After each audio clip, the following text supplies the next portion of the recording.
Imagine lying beneath a calm night sky, where the stars hum like distant memories, and the moon, so familiar, so silent, watches over you. We've all gazed at that same silver face since childhood, believing it never changes. But what if that stillness hides a deeper dance? What if the moon isn't frozen at all, but moving in perfect harmony with time itself?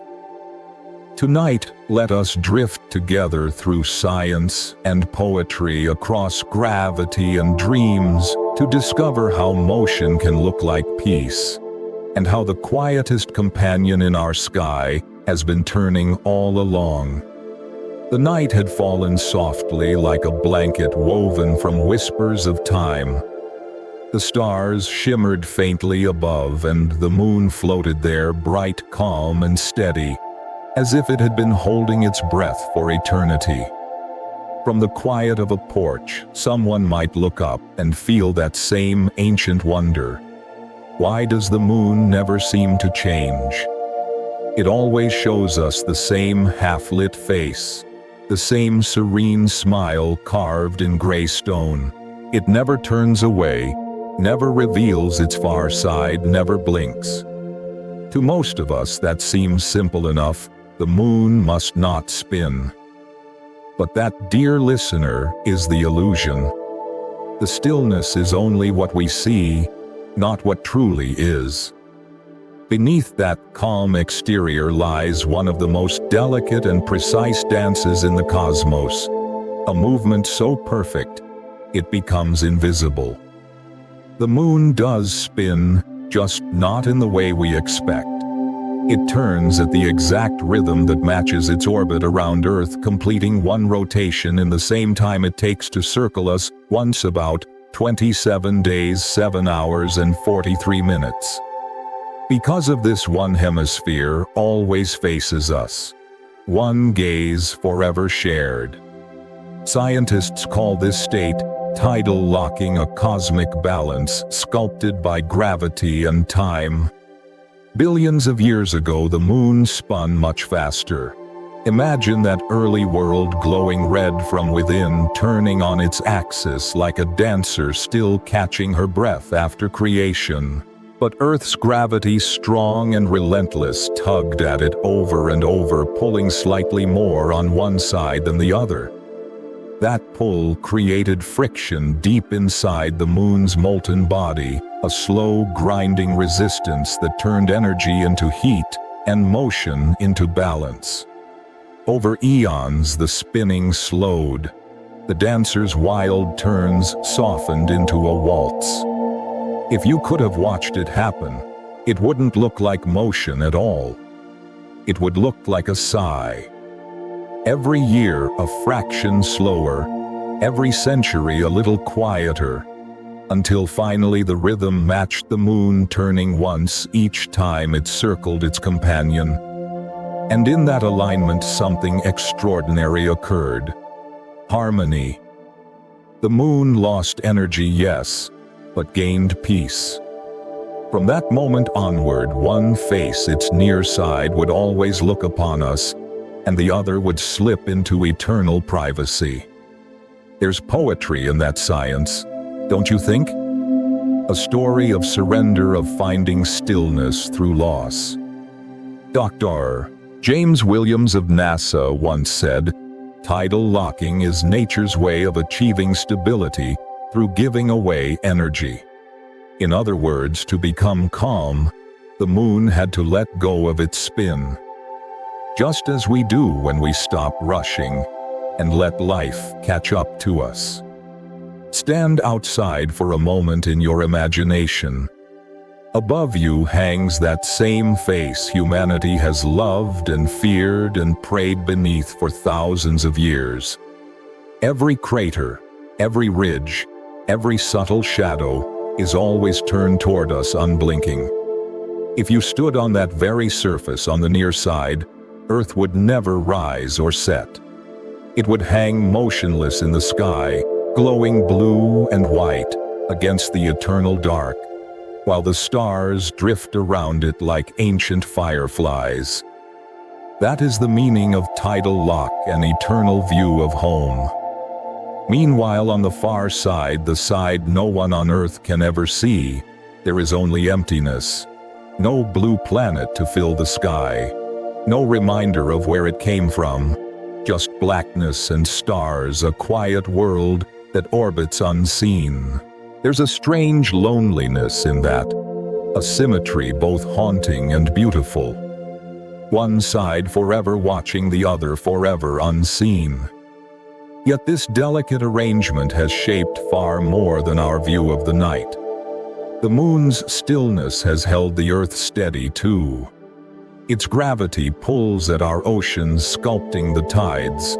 Those tides slow our planet's rotation and keep our axial tilt stable, preventing wild swings of climate and chaos. Without the moon's constant tug, our days might be shorter, our seasons unpredictable, and life as we know it might never have flourished. In the grand choreography of the cosmos, the moon's calm is the music that keeps Earth's steps steady. To the scientist's eye, this is pure orbital mechanics. Angular velocity matched to orbital velocity. But to the dreamer's heart, it is poetry written in motion.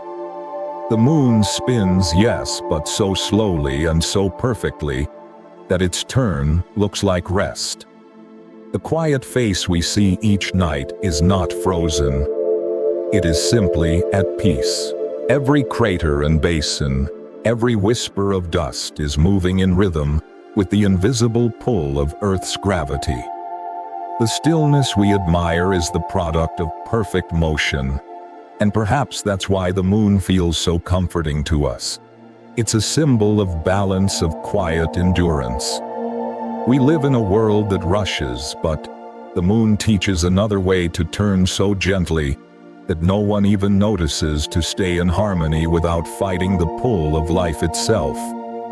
So tonight, when you look up, remember this: the moon isn't standing still.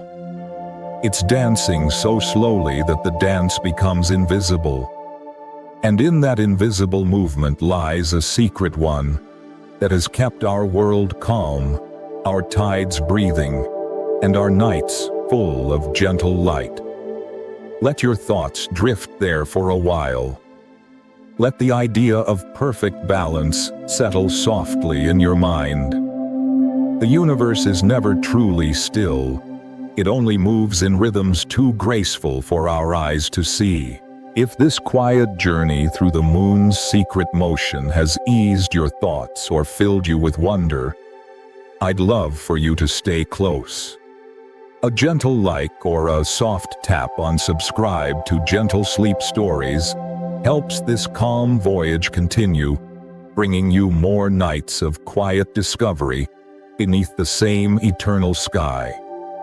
Now close your eyes, breathe slowly, and let us continue our journey into the invisible threads of gravity itself, where silence holds the universe together.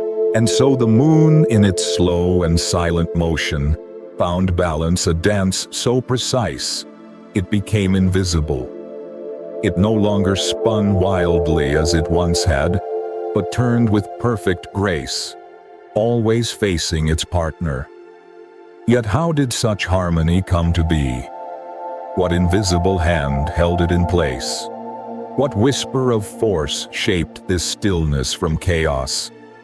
To understand the quiet rhythm between Earth and Moon, we must look deeper beyond the silver light into the unseen threads that bind two worlds together.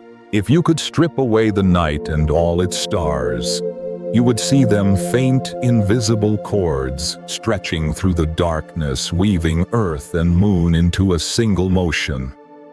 Gravity is not noise. It is silence with strength. It doesn't shout or spark. It simply pulls steadily, endlessly, turning chaos into order, motion into music. Every tide that rises, every orbit that holds, every steady turn of the planets. These are the fingerprints of gravity's patient hand. Between Earth and Moon, this hand is gentle but firm. Long ago, when the Moon spun fast and fierce, gravity reached out and took hold. It tugged on the bulges of molten rock that swelled beneath the surface, pulling them slightly off-center. That small misalignment created a kind of cosmic friction, a resistance that turned energy into heat and heat into balance.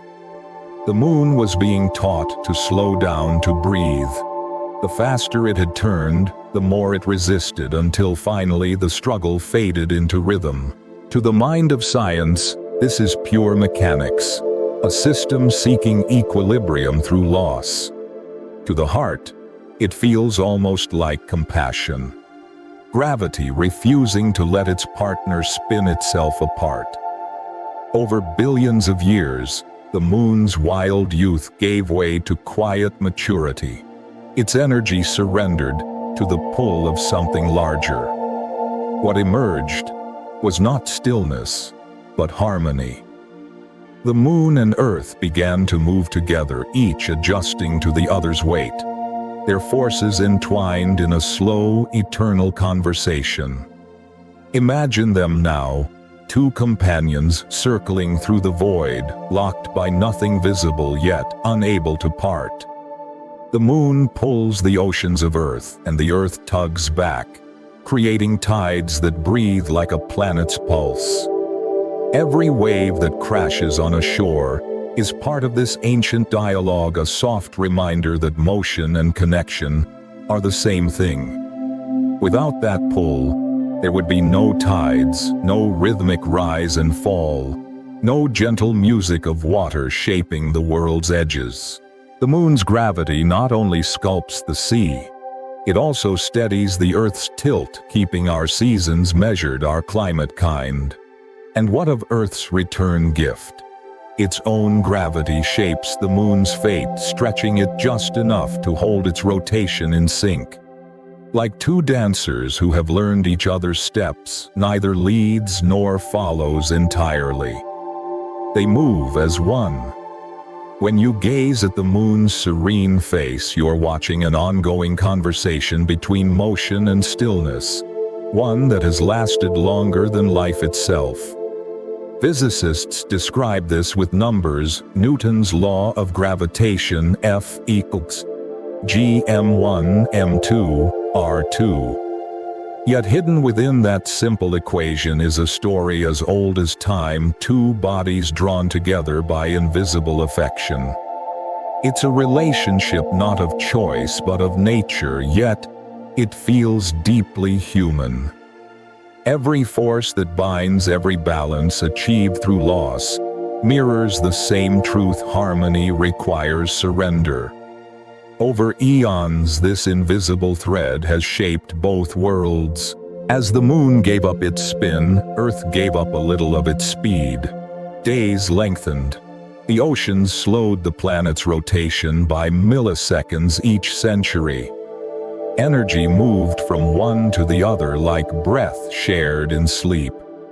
Even now, the transfer continues, so subtle that only the finest instruments can measure it, yet real enough that our days grow infinitesimally longer every generation. The dance of gravity never stops. It only softens its tempo. Stand with me in your imagination somewhere far above where satellites hum through darkness. Look down and see it all unfolding, the blue marble spinning fast, the pale companions circling slow. Between them lies no rope, no beam of light, only a field, a quiet, unbroken connection that keeps everything in its place. The Moon orbits at just the right distance to stay free, yet bound, balanced perfectly on gravity's invisible thread. Too close, and it would fall. Too far, and it would drift away forever. Instead, it moves at the exact pace needed to remain part of us, neither captive nor lost. And though we cannot see it, This exchange continues in silence. Each time the moon raises the tides, it pulls slightly ahead in its orbit, gaining a whisper of distance from Earth. Every century it drifts away by a few centimeters, a small gesture of release that takes billions of years to complete. Someday in a future beyond our sun's life, the two will stop exchanging energy entirely.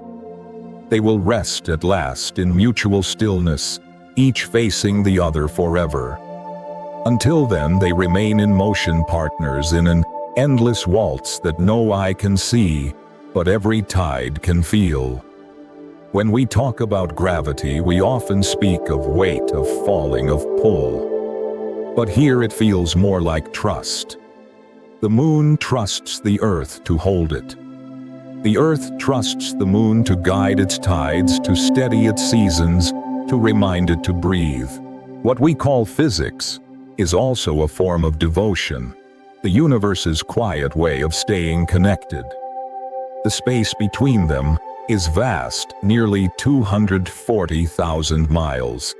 Yet that distance does not weaken their bond. It perfects it. In our own lives, we orbit too. Around love, around memory, around the forces we cannot name but feel deeply. Perhaps that's why the moon feels so familiar.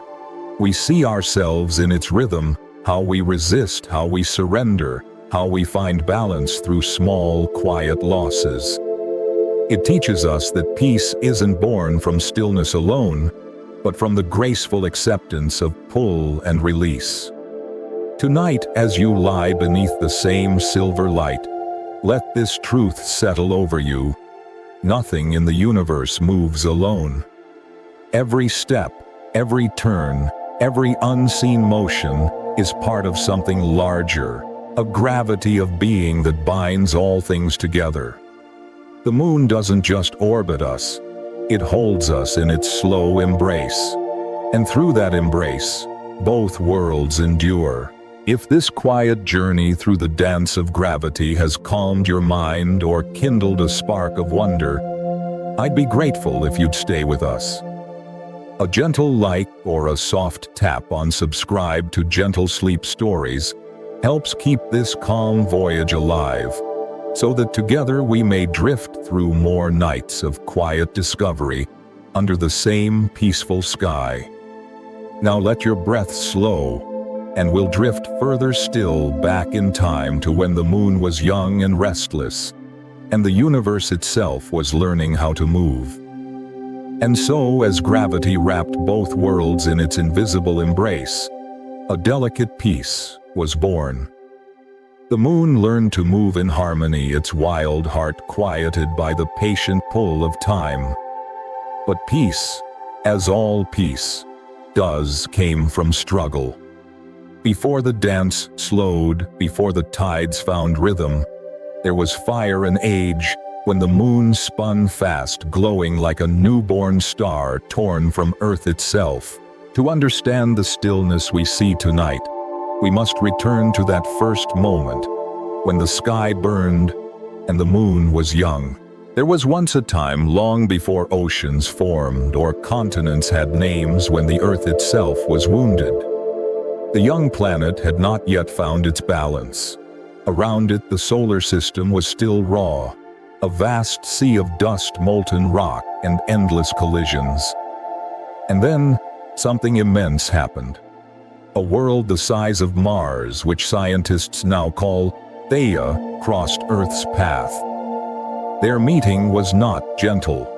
It was a cosmic impact, a collision so violent that it nearly tore the Earth apart. For an instant, our world became a star. Its crust vaporized, its skies aflame. From that storm of destruction, the moon was born.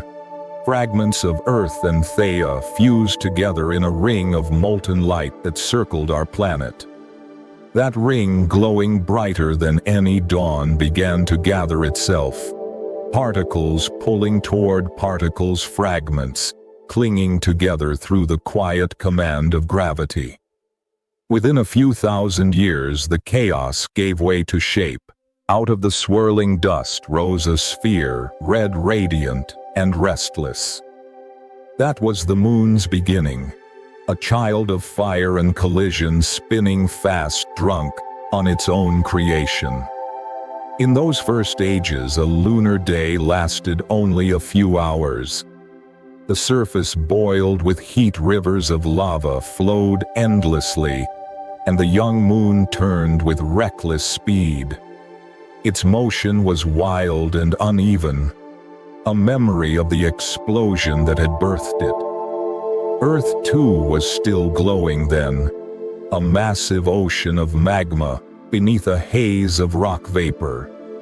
The two worlds, still tethered by gravity, looked upon each other across a gulf of incandescent light. If you could have stood on the surface of that newborn moon, Earth would have filled half the sky, blazing blue and white, spinning hundreds of times faster than it does today. It was a sight both terrifying and magnificent. As time passed, the heat began to fade. The molten river's cooled crust formed, and the moon's body started to solidify. But the energy of its violent birth remained trapped inside, and with every rotation that energy struggled to escape. Earth's gravity tugged at the moon's uneven shape, stretching it, flexing it, twisting it ever so slightly out of rhythm. Inside the moon, rock ground against rock, producing heat and friction.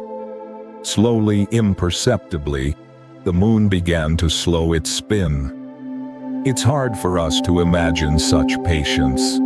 The process took millions upon millions of years, each century bringing only the smallest change, like the slowing heartbeat of a giant creature drifting into sleep. Yet nature has no need to hurry. The moon's rotation, once wild and defiant, began to match the pull of its orbit. The faster it spun, the more resistance it felt. The more resistance, the more it yielded. It was as if the moon were learning to breathe, to listen to the soft command of gravity's voice. Inside its crust, the transformation was profound. The friction caused by these tidal forces generated heat enough to melt parts of the moon's interior, to shift its mass, to create the vast plains and seas of dark basalt we see today. Those dark patches, the Maria, are the scars of its youth, the remnants of a world once alive with movement. And so, even in its stillness, the moon carries the memory of motion. Each crater and ridge tells the story of fire subdued into calm. Dr. James Williams of NASA once said, "The moon's rotation slowed because of tidal friction, a process as old as the universe, where energy is never lost, only transformed. That transformation is written into the moon's body itself. The near side facing Earth became thinner and smoother, warmed by our planet's radiant heat. The far side, shielded from that warmth, grew thicker and rougher, marked by countless impacts. The imbalance we see today, the difference between the bright, calm face and the shadowed, scarred one, is not coincidence. It's memory, the memory of struggle frozen into stone. And yet there is something almost tender in this long, slow surrender. As the moon's spin slowed, the violence of its past faded, and something new began to take shape. A relationship, a rhythm. Each turn brought the two worlds into closer understanding. Over time, their motions found alignment, their energies found rest. By the time life began stirring in Earth's seas, the moon had already fallen into the same rhythm it keeps today, one face forever turned toward home. Imagine that moment, if such moments could be seen. The fiery young moon, once so restless, now gliding in quiet synchrony around its parent. the chaotic noise of impact and motion replaced by silence so vast it could fill eternity. It is the story of how motion becomes peace, how fire becomes light. The moon did not lose itself, it found its balance. And that perhaps is the greater truth hidden in its orbit. What we call stillness is not the absence of movement, but the perfection of it. The moon learned to spin just enough to turn in step with its path, to face what it must, and to rest where it can. From a blazing beginning came a calm so complete that we mistake it for silence. Tonight, when you look at the moon, remember this: what you see shining above you is not just rock and dust, but the history of transformation. The light that falls on your skin has traveled through time and balance, through fire and surrender. It is the echo of creation's first storm, softened by billions of years into something you can hold in your heart without fear. The moon is proof that even what begins in violence can end in grace. Let that thought carry you for a moment. Let it slow your breath, soften your body, and still your mind. For the moon's story is also ours, a reminder that peace is not born suddenly, but shaped over time through friction, patience, and the quiet work of love.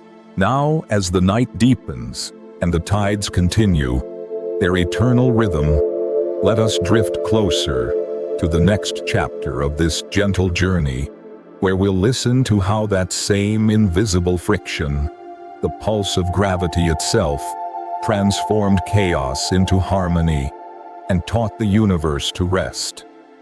The young moon had finally quieted its fire. What was once a storm of molten rock and furious motion became a body wrapped in silence, its heart no longer burning, but slowly breathing. Yet the peace it found did not come freely. The stillness we see today was carved from struggle, the long invisible work of friction and gravity shaping one another. To understand how the moon came to rest so perfectly, we must listen to the faint hum of that ancient force, the whisper of resistance that turned motion into balance and chaos into calm. If you could place your hand upon the surface of the moon, you would feel more than stone and dust. Beneath its stillness lies a memory, one that hums softly through time. The moon as we see it now is the outcome of an invisible struggle, a gentle war fought between motion and resistance. It did not stop spinning because it wanted to. It stopped because the universe asked it to slow down. The very peace we admire in its silver face was shaped by a force that never rested: friction, the universe's quiet sculptor. Long ago, when the moon was young and molten, its rotation was too fast for gravity's liking. Each turn of its body created a distortion, a small bulge of rock pulled outward by Earth's gravity. But as the moon spun, that bulge never stayed in the same place. It lagged slightly behind the direction of Earth's pull. That tiny misalignment, repeated for millions upon millions of years, became the source of transformation. Every time the bulge slipped, the moon's own material pushed back, generating heat deep within. Slowly, energy was drained from the moon's rotation, and its spin began to ease. This process is known as tidal friction, but you might also call it nature's way of finding rhythm. It's not violent, not dramatic, just patient. The same way a river smooths a stone, the universe smooths motion, turning speed into serenity. With every century that passed, the moon's spin slowed by the smallest fraction of a degree, its energy bleeding gently into space as warmth. Inside its core, that warmth reshaped it, melting rock, shifting mass, adjusting its balance until everything found a perfect equilibrium. The once chaotic world became a place of harmony. Imagine this happening not over years but over the span of eternity. A young moon whirling wildly, fighting to keep its pace. Then over eons, gravity's patient tug, guiding it, teaching it to slow, to breathe, to rest. In the silence of the cosmos, no sound marked the change, only the subtle rhythm of motion being transformed into peace. The dance between Earth and Moon became so precise that it needed no correction. The tides pulled, the rock resisted, and between them, a new kind of music was born. Scientists call this energy dissipation, the slow transfer of motion into heat, but to the dreamer's heart, it feels like forgiveness. The moon gave up a part of its freedom to gain harmony. It surrendered speed to find connection. It's the same lesson written in the movement of oceans, the drifting of stars, even the beating of our own hearts. Nothing in nature rushes forever. All things in time find their rest. Inside the moon's body, the signs of that long surrender remain. The crust bears the marks of stretching and strain fractures that speak of pressure released and balance achieved. Beneath the surface there are layers of rock once softened by the heat of tidal friction, now hardened into silent testimony. Every ridge and plain is the result of resistance, meeting endurance of energy, slowly becoming stillness. If you look closely at the moon through a telescope, you might notice something strange. The same face always looks back, but along the edges it seems to shift slightly from night to night. This subtle movement, known as libration, is a reminder that the lock is not absolute. The moon still sways a little in its orbit like a sleeper, turning gently in a dream. Even its rest is alive. The system between Earth and Moon breathes in microscopic rhythms, maintaining the fragile balance that has lasted billions of years. Dr. Maria Zuber from NASA once described this phenomenon as the universe finding stability through loss. Those words carry a quiet truth. What appears eternal often comes from surrender. The moon's rotation slowed until it matched its orbit, not because of accident, but because nature always seeks the path of least energy, the calmest way to exist. The same invisible rule guides everything from the motion of galaxies to the pulse of your own body. Tidal friction still whispers between Earth and Moon even now. Though the moon's spin has long been locked, the oceans on Earth continue to move with its pull. As the tides rise and fall, they rub against our planet's crust, slowing Earth's rotation ever so slightly. In return, the moon drifts away inch by inch, about 3.8 centimeters each year. It is a farewell so gentle that no eye can see it yet, so powerful that it changes the length of our days. This is the lingering echo of the same process that once tamed the moon's motion. Friction has not stopped working. It has merely softened into balance. In this quiet exchange, there is no winner, no loser, only cooperation. The Earth and Moon have found a shared rhythm, their forces intertwined like two breaths drawn in unison. Gravity pulls, friction answers, and between them, the energy of the cosmos flows and settles. It is in its own way a cosmic act of compassion. What began as struggle became partnership. What began as resistance became grace. Perhaps that is why the moon's calm touches us so deeply. When we look at it, we don't just see rock or light. we feel a reflection of something universal, the journey from chaos to peace. The moon reminds us that stillness doesn't mean nothing is happening. It means everything has finally learned how to move together. Just as friction once taught the moon to slow life, often teaches us the same lesson. The moments that challenge us, that wear us down, are also the ones shaping our inner balance. Through patience and time, even pain becomes rhythm, and rhythm becomes rest. So the next time you watch the tides, or see the moonlight glimmer across the ocean, remember the story that made it possible. The water that kisses the shore is moved by the same ancient force that once calmed a spinning world. Each wave, each reflection of light, carries the memory of friction, transformed into beauty. The moon's peace was not a gift. It was earned through the steady work of gravity and resistance, finding harmony. In that lesson lies a truth for us all. Stillness is not the absence of effort, but the reward of it.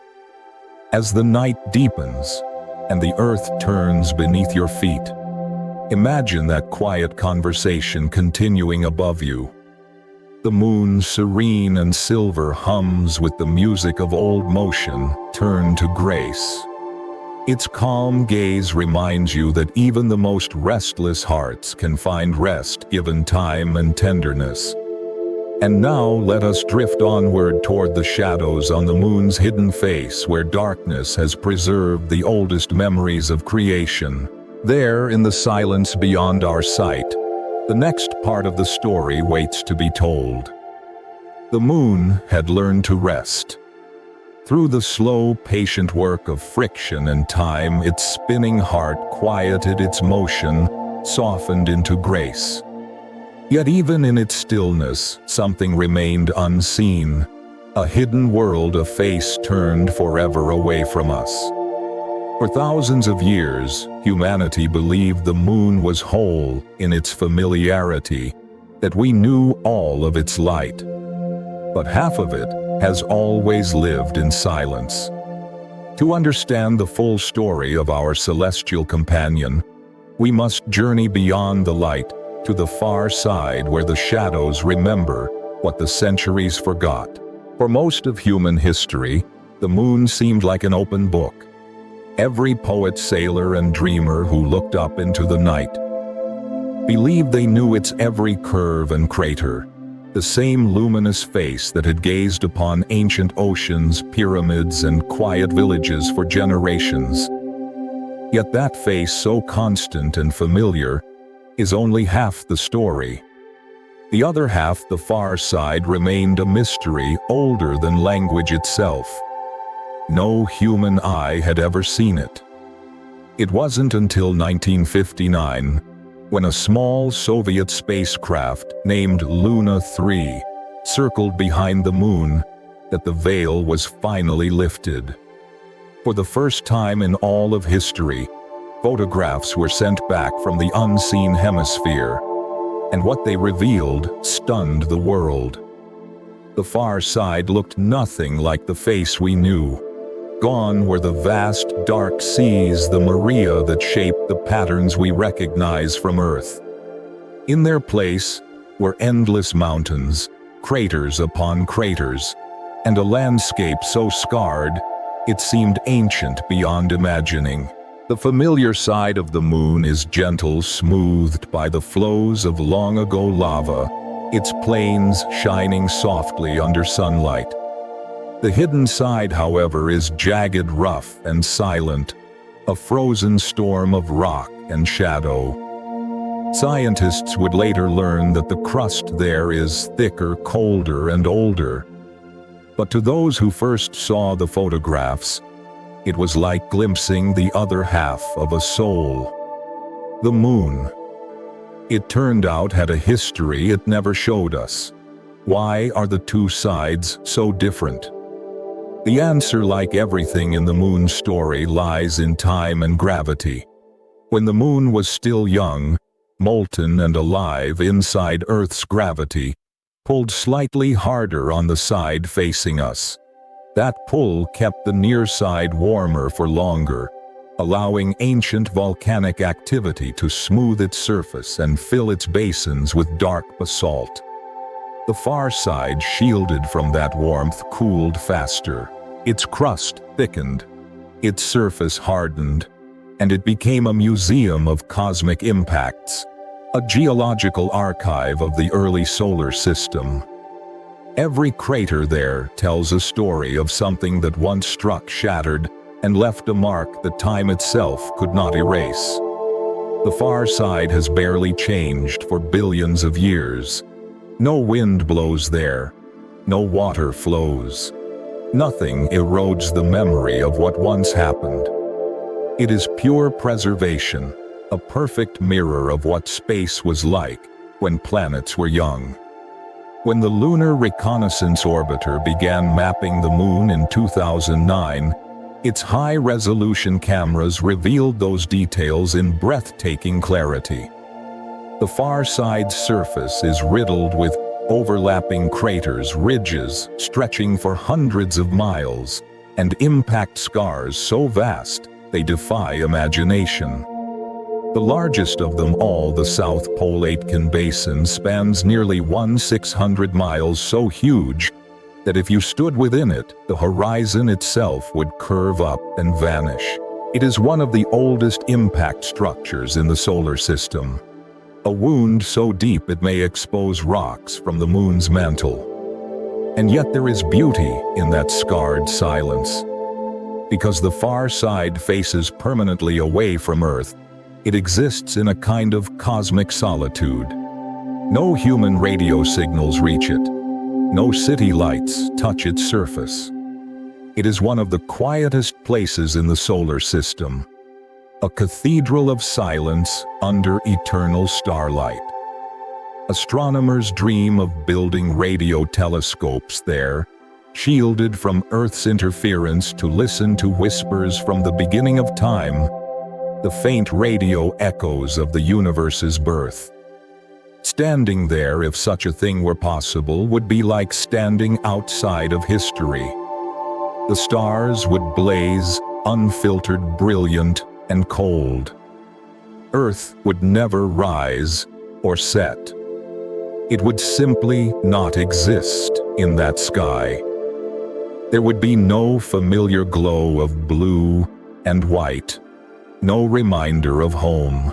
The horizon would stretch endlessly in gray and black, filled only with shadows and dust. The silence would be absolute, so deep it might feel like a sound of its own, the hum of eternity. It's strange to think that this hidden world, so different and distant, belongs to the same moon that watches us every night. But that's the paradox of the cosmos. Even the simplest things hold mysteries within them. The moon's two faces, one bright and welcoming, the other dark and wounded, are not opposites, but complements. Together, they form a whole. One tells the story of warmth and reflection, the other the story of endurance and memory. Dr. Mark Robinson, who led the Lunar Reconnaissance Orbiter camera team, once said, "The far side is a geological museum. Nothing erases history there. It's a poetic truth." The side we never see carries the oldest record of the solar system's past, untouched and untold. The dark half of the moon holds not darkness at all, but knowledge, a reminder that what hides from our sight is often what keeps the world's deepest truths. Perhaps that is why when we look at the moon from Earth, there's always a quiet sense of mystery in its glow.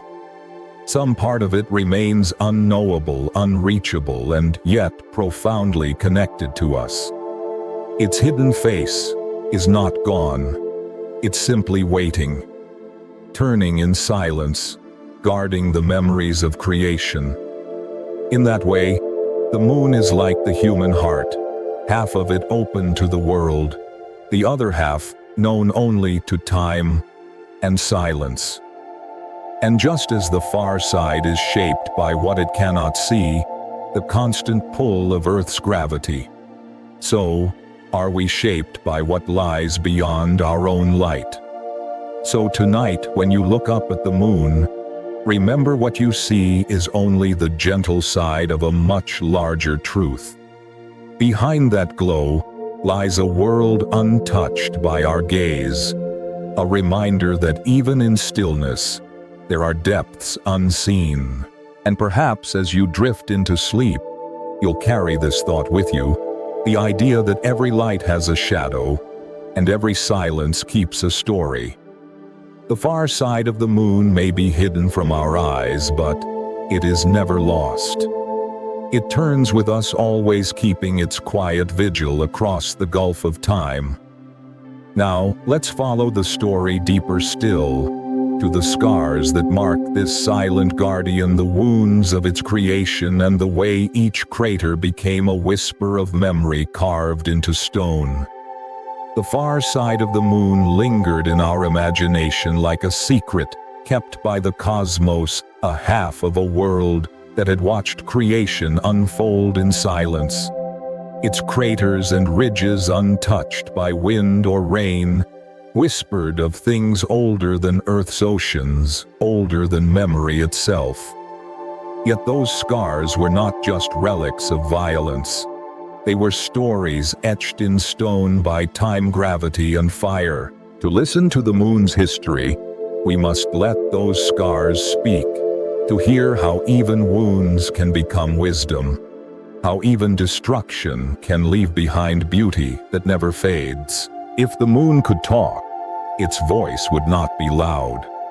It would be low and resonant, like the echo of a breath across an empty plain. Every crater would be a word, every ridge a pause, every shadow a memory. The moon has no seas or storms to erase its past, so its face, both seen and unseen, is a living archive of the solar system's story. What we call scars, it calls history. Each mark upon its surface began with an impact, a stone, a fragment of a comet, or the debris of a collision somewhere beyond. For billions of years, those celestial messengers struck, leaving behind the round signatures of their arrival. The largest of them reshaped entire regions, some stretching hundreds of miles wide. And unlike on Earth, where wind and water soften every wound, the moon's scars remain eternal. Its silence is its preservation. When scientists first mapped the lunar surface in detail, they found that its scars were not random. They formed patterns, rings upon rings, overlapping circles that hinted at cycles of creation and renewal. Each era of bombardment told of different ages in the universe's growth, a timeline written in dust and light. There is the late, heavy bombardment, when asteroids rained like fire upon every young world. There are the quiet eons afterward, when the moon began to cool, and its wounds hardened into permanence. Underneath the stillness, however, something deeper was happening. Each impact did more than carve rock. It awakened the moon's interior. Shockwaves traveled through its crust, melting and refreezing minerals, creating basins that would later fill with lava. Those dark plains, the Maria that shaped the face we know, were born not from peace, but from pain. They are the healed skin of ancient wounds where molten rivers once ran and cooled into smooth seas of basalt. From our telescopes, they appear like shadows, yet they are the very features that make the moon's face so familiar. The moon carries this dual nature with grace, one half bright and scarred, the other dark and serene. It is a portrait of endurance, a symbol that even in the harshest silence, transformation continues. The far side's thick crust and dense craters preserve what the near side has softened. Together, they tell a single story, the story of a world that has endured the full weight of the cosmos and remained whole. Imagine for a moment standing there amid those craters under a sky without sound. The ground beneath your feet would shimmer faintly in the sunlight, gray dust and crushed rock, each grain older than any mountain on earth. If you touched it, it would cling to your glove like memory itself. All around you the horizon would curve upward, enclosing you in a stillness so deep it could be mistaken for eternity. In that quiet you might realize what scientists already know: the moon is not dead. It is simply resting its body, cooling its heart, slowing its voice buried beneath layers of dust. In 2011, data from NASA's Grail mission revealed something remarkable. Beneath those ancient scars lies a record of internal stress frozen into the crust. Tiny variations in density and gravity correspond to the long-ago moments when the moon's body flexed under Earth's pull. The fractures we see from above are the outer lines of that invisible script. Each fault line, each basin is a sentence in a cosmic story written by the forces of time. Dr. Maria Zuber, the lead scientist on the Grail project, once said, "The moon's gravity field is a memory of every force that ever acted on it." Think about that. Not just the visible craters or the ridges, but even the gravity itself remembers. The moon's very pull on us carries within it the echo of everything it has ever endured. It's as if the universe gave it not only form, but memory, a quiet awareness of its own survival. That idea that stone can remember changes how we see everything. It means that what seems lifeless might still be telling a story if we learn how to listen. Every rock on the moon, every layer of dust is part of an unbroken chain of time stretching back to the dawn of creation. When sunlight touches those rocks, it touches history itself. There's something deeply human about that realization. We too are shaped by impact. The events that strike us loss, change. Love, longing leave marks that never quite fade. And yet, like the moon, we do not remain broken. Over time, our wounds cool, harden, and transform into the quiet strength that defines who we are. The moon's surface, scarred and steadfast, becomes a mirror for our own endurance. It reminds us that beauty often lives in the marks left by survival. Even the largest of the moon's wounds, the South Pole Aitken Basin, carries grace in its enormity. Created more than 4 billion years ago, it is deeper than Mount Everest is tall, and so vast that its rim stretches beyond the horizon. And yet it stands as proof that the moon absorbed catastrophe and continued to exist. The impact did not destroy it. It reshaped it, revealing the resilience of stone, the patience of gravity, and the quiet determination of time. When the sunlight fades from the moon's surface and night falls across its plains, those scars disappear into shadow, only to return with the next sunrise. It's as if the moon is breathing a slow inhale of light, a slow exhale of darkness, reminding us that even the oldest wounds can glow when touched by grace. Every night, we look up and see those faint gray patches across the lunar face. We are witnessing the aftermath of creation's most violent acts turned into serenity. It is the story of transformation of chaos softened into form.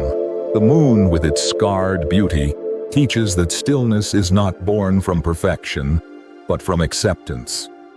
Its calm light tells us that what has been broken can still be whole, that what has been wounded can still illuminate the world.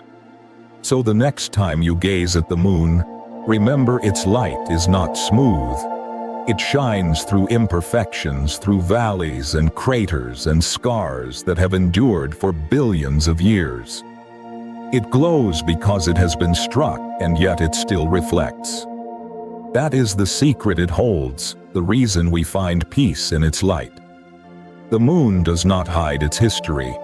It wears it with quiet pride. And as we drift deeper into this journey, we will follow that light beyond its scars, back to the bond it shares with Earth. A connection so delicate that even as the moon drifts away, it still teaches our planet how to sleep, how to breathe, how to find its rhythm in the pull of the tides. The moon's scars had finished telling their story, etched lines of endurance across its face. Silent records of a world that learned to survive every impact. Yet even as those wounds hardened into peace, something else was happening, something quieter, but no less profound. The moon, long locked in Earth's embrace, was beginning to drift away inch by inch, year after year. The same gravitational love that once held them close was slowly teaching them to let go. To understand this part of the story, we must follow that invisible thread stretching between them and listen to how the Earth taught the moon how to sleep.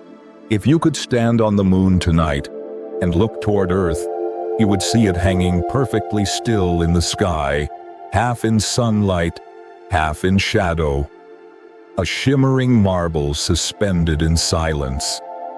It would never rise or set. It would simply hover steady and constant, as if watching over you. Yet, that stillness is not complete. Though the Earth seems fixed in the lunar heavens, something imperceptible is happening in the space between them. The moon is moving away slowly, gently, like a child learning to take its first steps beyond a mother's reach. Scientists have measured this drift with astonishing precision. In 1969, astronauts from Apollo 11 placed small reflectors on the moon's surface. Since then, lasers fired from Earth have bounced back from them, revealing a truth so delicate it feels poetic. The moon retreats by about 3.8 centimeters each year, just over an inch and a half. That might not sound like much, but it is enough to change everything over the course of millennia. Every heartbeat, every tide, every day on Earth bears the faint echo of that slow separation. This movement, as subtle as a sigh, is the lasting consequence of the tides. When the moon's gravity pulls on our oceans, the water bulges slightly toward it, creating high tides. But Earth rotates faster than the moon orbits, so those tidal bulges are always a little ahead, just slightly misaligned with the moon's pull. That tiny offset exerts a forward tug on the moon, giving it a small boost of energy. As it gains that energy, it climbs outward in its orbit, slipping farther away. In exchange, Earth loses a fraction of its spin, causing our days to lengthen by milliseconds every century. It's a perfect exchange, energy traded for distance, motion traded for calm. The same invisible friction that once slowed the moon's rotation now continues to slow Earth's own. And though we do not feel it, the rhythm of our world is constantly adjusting to that ancient bond. Each tide is a soft reminder of the cosmic conversation that never ends, the moon asking to drift the Earth, teaching it how to rest. Imagine that relationship, not as mechanics but as emotion. Picture a mother rocking a restless child, her gentle hands guiding the rhythm of breath until sleep comes naturally. Earth does the same for the moon, holding it steady, soothing its spin, until it could no longer twist away. Now, as the centuries pass, that same lullaby continues. The moon is not fleeing, it is being released slowly and lovingly into a larger orbit, a wider dream. If you could speed up time, you would see this as a graceful ballet, the moon spiraling outward while Earth's rotation gradually slows. It's a process so slow that even the continents have shifted more quickly. Yet it is relentless, and in its patience lies beauty. The two worlds are teaching each other balance, their connection stretched across the void, like a song played in the lowest register of eternity. Over billions of years, this exchange will continue, until at last, balance is complete. The Earth's rotation will slow so much that one side of our planet will always face the moon, just as one side of the moon always faces Earth. Then the two will be fully locked in mutual embrace, motionless relative to one another, orbiting together like an eternal pair of dancers who have finally stopped moving because they have found perfect rhythm. It will take billions more years to reach that moment, long after our sun has changed into something else. But even now, the process is underway. Dr. Jack Lissauer, a planetary scientist at NASA, once described this phenomenon as the slowest lullaby in the universe. He wasn't exaggerating. The pull between Earth and Moon is a lullaby sung in gravity, and we live inside its melody. It shapes our days, our tides, and perhaps even the stability that allowed life to flourish. Without the Moon's steady influence, Earth might wobble uncontrollably on its axis. Seasons would shift wildly. Ice ages would come and go without pattern. Life might never have found its rhythm. So when we say that the Earth is teaching the Moon to sleep, we mean more than just motion and orbit. We mean harmony. The Earth gave the Moon its calm, and the Moon in return gave the Earth its stability. Their story is not one of dominance, but of balance, a relationship built on give and take, on trust between two celestial bodies that have known each other since birth. Even now, the Earth feels the Moon's presence in every tide that rolls across the shore. Each wave that rises and falls is part of that conversation, a rhythmic breath shared across 240,000 miles of space. If you listen closely to the ocean at night, beneath the hum of wind and the whisper of water, you might sense it, the pulse of the Moon still guiding the Earth, even as it drifts away. But there's something deeply emotional in this slow farewell. The Moon's retreat is not abandonment. It's a continuation of love in another form. It's what all bonds eventually become: distance shaped by memory. The Earth does not cling, it allows. And in that allowing, both worlds remain connected by an invisible thread that will never truly break. We too live by such threads, between parent and child, teacher and student, lover and beloved, between what we were and what we are still becoming. The Moon's slow departure mirrors every moment in which love teaches us to let go gracefully without losing connection. It is the cosmos showing us how to move apart without falling away. If you could watch this cosmic dance unfold across the span of eternity, you'd see something profoundly tender. The Earth turning more slowly with each passing age, its heartbeat lengthening while the Moon drifts outward, still circling, still faithful. They will never separate entirely. The space between them will always hum with remembrance, a quiet current of energy that never stops flowing. So tonight, when you see the moon shining softly above, know that it's not just light you're seeing. You're witnessing a conversation that began 4.5 billion years ago, still ongoing, still full of patience and grace. The tides beneath you, the days that grow infinitesimally longer, the gentle pull you feel when you stare into that silvery glow, all of it is part of the same story. The earth is teaching the moon to sleep, and in doing so, it teaches us the same, that rest is not the end of movement, but its most peaceful form. That even as we drift, we remain held. And that sometimes the kindest thing we can do is to let what we love find its own distance, still orbiting, still shining forever within the pull of our gravity. Now, as the night deepens and the tides whisper against the shore, let us follow the moon's quiet journey further. For though it sleeps in perfect rhythm, the imagination cannot help but ask, what if one day it woke again?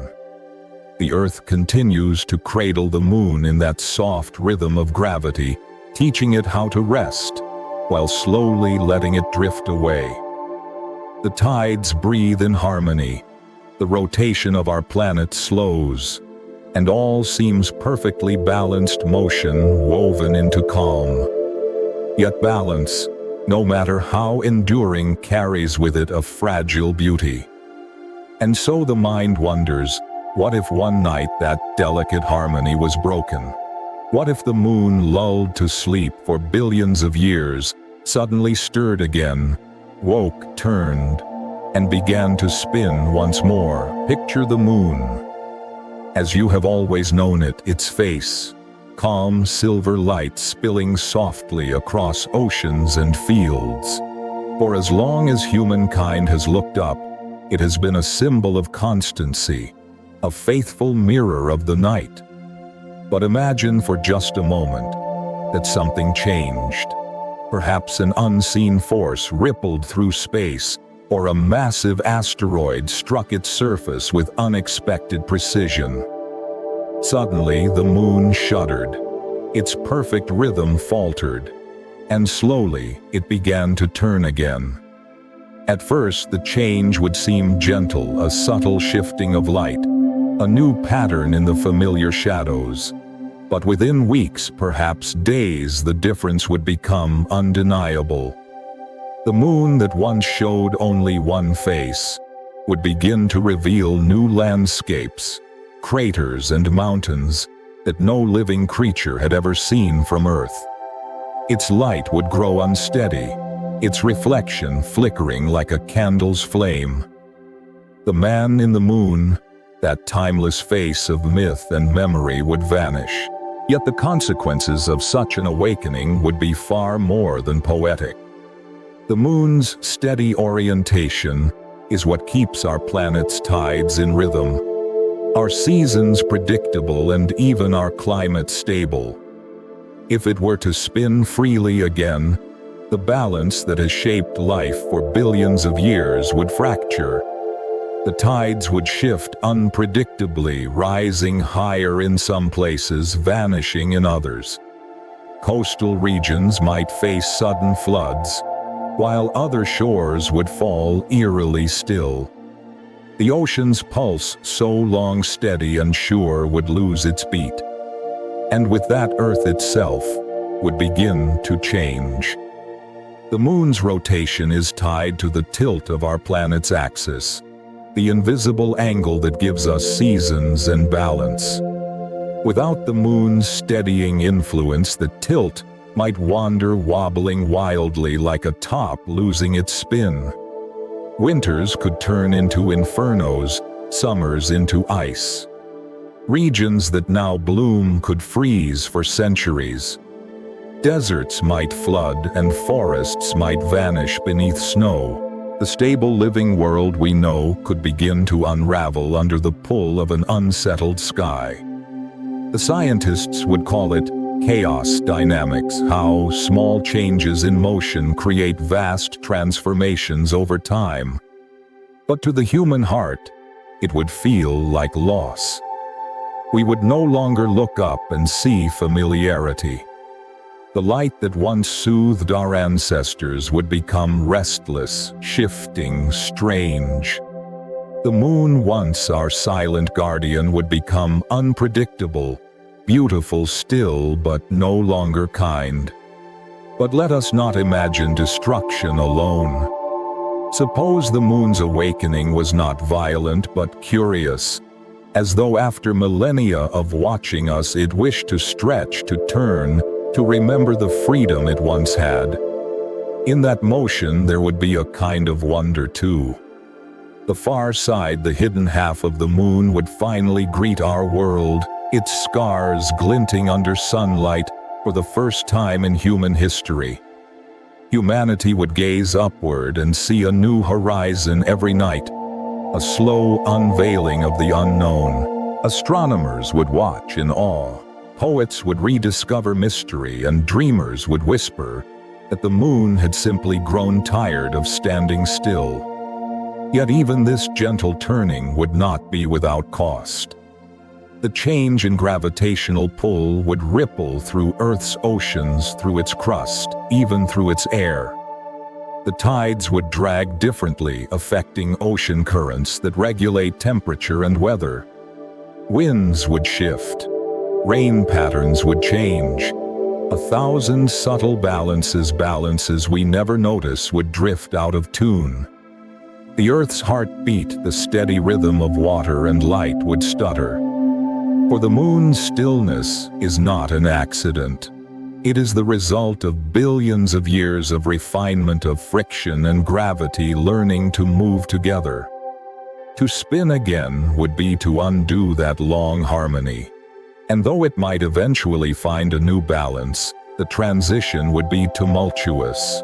Worlds like hearts do not change their rhythm without trembling. But what truly would make the moon stir? In our imagination, perhaps it is struck by a great impact, a wandering asteroid carrying enough energy to tilt its axis. Or maybe the cause lies deeper, an internal awakening, a shift in mass redistributing the balance of its spin. Scientists say this is nearly impossible, that the moon's current lock is as stable as anything in the cosmos. Yet the mind, restless and human, cannot help but wonder. Could even a perfect system falter? Dr. Håkan Fetham, a planetary scientist, once described the Earth-Moon system as a pendulum tuned across eons, stable yet sensitive to touch. That fragility is what makes it so hauntingly beautiful. The same forces that hold the moon steady could, if disturbed, lead it to sway again. It is the paradox of balance. Nothing that is alive or ever was is truly unchangeable. Perhaps that is what draws us to the moon in the first place.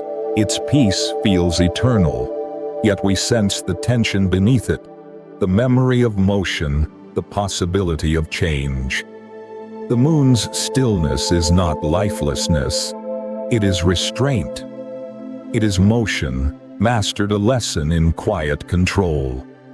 Were it to spin again, the universe would simply be reminding us that nothing, not even the calmest light in the sky, stays the same forever. If such a day came and the moon began to turn anew, humanity would watch with both awe and grief.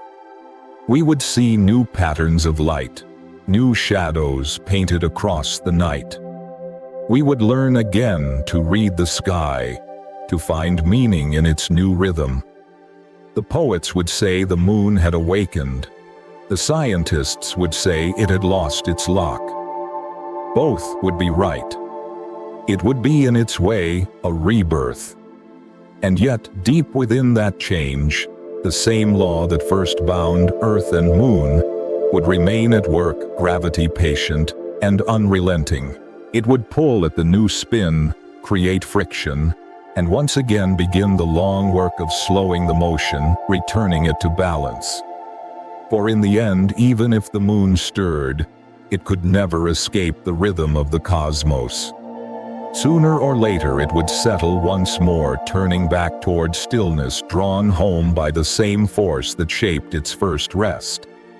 That is the universe's way, not destruction, but correction. Not chaos, but renewal. The moon's peace is not an accident. It is the natural conclusion of motion perfected. If it ever spun again, gravity would calm it, just as time calms every storm, just as sleep follows every awakening.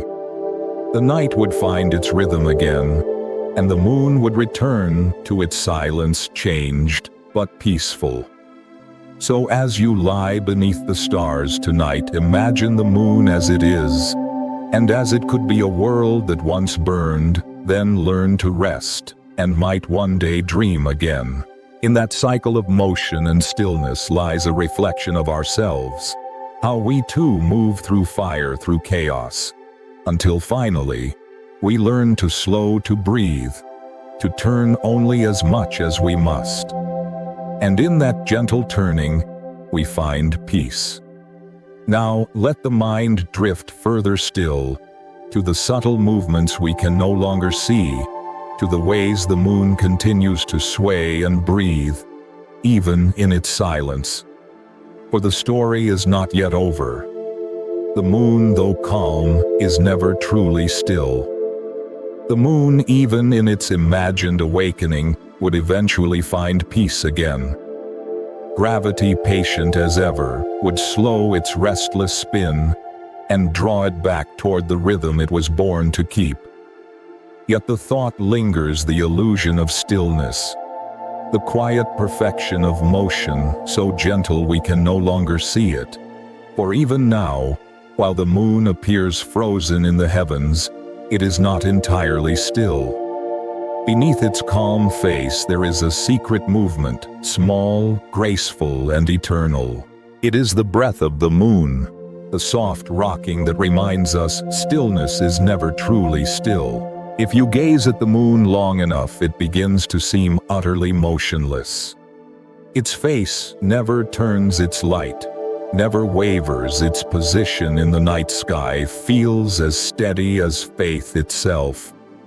And yet, if you were to look closer through the patient lens of science and time, you would discover that the moon moves in ways too subtle for the human eye. It sways, it nods, it rocks ever so slightly, like a sleeper shifting beneath a blanket of stars. These tiny rhythmic gestures are known as librations, and they are the moon's quiet confession. Even peace has motion within it. Astronomers have long known that the moon does not face us with perfect rigidity. Because its orbit around Earth is not a perfect circle but an ellipse. And, because its axis is tilted slightly, we can actually glimpse more than half of its surface from Earth. Over time, the moon reveals up to 59% of itself, a little peak beyond its usual edge, then a retreat back into shadow. It's as if it breathes in light, exhales darkness, and invites us to glimpse the hidden corners of its face before pulling the veil closed again. To the naked eye, this dance is invisible, but through the steady gaze of observation we can see it, the moon's gentle rocking from side to side, known as libration in longitude, caused by its varying orbital speed. The slow nodding up and down, called libration in latitude, caused by the tilt of its axis. And the faint parallax shift we experience as observers moving on Earth's surface, known as diurnal libration. Three distinct motions blending into one fluid rhythm, a cosmic lullaby playing softly in the dark. Imagine watching this over the course of a month. Night after night, the moon's edges would seem to breathe, the dark rims expanding and contracting, as if whispering secrets across space. You would see just a little more of its far side, then a little less, the same way a heart beats, expanding and resting, never truly still. These movements are small, mere degrees of tilt and turn, but they are precise, persistent, and profoundly beautiful. Through them, the moon reminds us that perfection is not the absence of change, but the mastery of balance. NASA's Lunar Reconnaissance Orbiter has measured these librations with exquisite accuracy. Using laser altimeters and imaging systems capable of detecting shifts smaller than a few inches, scientists have mapped how the moon's orientation wobbles ever so slightly over time. The results reveal a living motion, a world that breathes in slow cycles. Each oscillation carries the imprint of the moon's interior, its structure, and even the subtle tug of Earth's gravitational field. The moon may look cold and still, but it is in truth a dynamic body perpetually adjusting, perpetually fine-tuning its balance in the vast silence of space. Inside the moon, this rhythm echoes even deeper. Beneath the crust lies a mantle, and beneath that a small core partially molten. As the moon rocks and sways, these inner layers shift against each other, creating faint vibrations, minute tremors that we can measure through instruments left behind by Apollo astronauts decades ago. The data they recorded still hums faintly today, proving that even in what seems eternal sleep, the moon is quietly alive. The entire body of the moon is like a slow pendulum, swinging with infinite patience. Dr. Richard Gross of NASA's Jet Propulsion Laboratory once said, "The moon's motion is a mirror. It reflects not only gravity's pull, but the memory of its own interior." That single sentence carries the poetry of science. The moon's tiny swaying is not random. It's shaped by the way its mass is distributed by ancient scars and buried mountains, by the very history of its creation. Each wobble is a story retold in motion, the lingering echo of the giant impact that gave it birth, the memory of heat that once filled its veins, the whisper of a bond it still shares with Earth. If we could speed up time, compress centuries into moments, the moon's motion would become visible to us. We'd see it pulsing gently in space, nodding, turning, breathing. The light on its surface would shift with a slow grace, like the rhythm of tides made visible. It would not look lifeless. It would look serene, alive, composed, a perfect dancer, moving so slowly that the dance appears still. There's something profoundly comforting in this idea, that even the most tranquil things are not dead, but alive with imperceptible rhythm. The moon does not need to spin wildly to express motion. Its peace is its movement. The same laws that govern its rocking also shape the turning of galaxies, the beating of atoms, the flow of time itself. Everything that exists moves, even if we cannot see it. Stillness is only motion we've learned to stop noticing. Perhaps that's why the moon's calm holds such power over us. It is not just a light in the sky. It is a teacher. It shows us that equilibrium is not absence of motion, but perfect harmony between opposing forces. It turns just enough sways, just enough nods, just enough to remain in eternal balance with the world it orbits. In its silence, it teaches patience. In its faint movements, it teaches humility. The moon does not rush, does not resist, does not boast of its quiet perfection. It simply moves, as it must faithfully, rhythmically, forever. When you watch the moon tonight, remember that what seems unchanging is never truly still. The edges of its light are shifting ever so slightly. The shadows are sliding across its plains with infinite gentleness. It is breathing slowly, endlessly, in time with the Earth's tides and your own heartbeat. You are part of that rhythm too. Every pull of gravity that rocks the moon also touches you, holding you to the planet that spins beneath your feet. You and the moon are connected in motion, bound by the same music, though you move to different tempos. So let yourself breathe with it for a while. Feel the slow rhythm of the cosmos through the quiet in your chest. The moon is not frozen.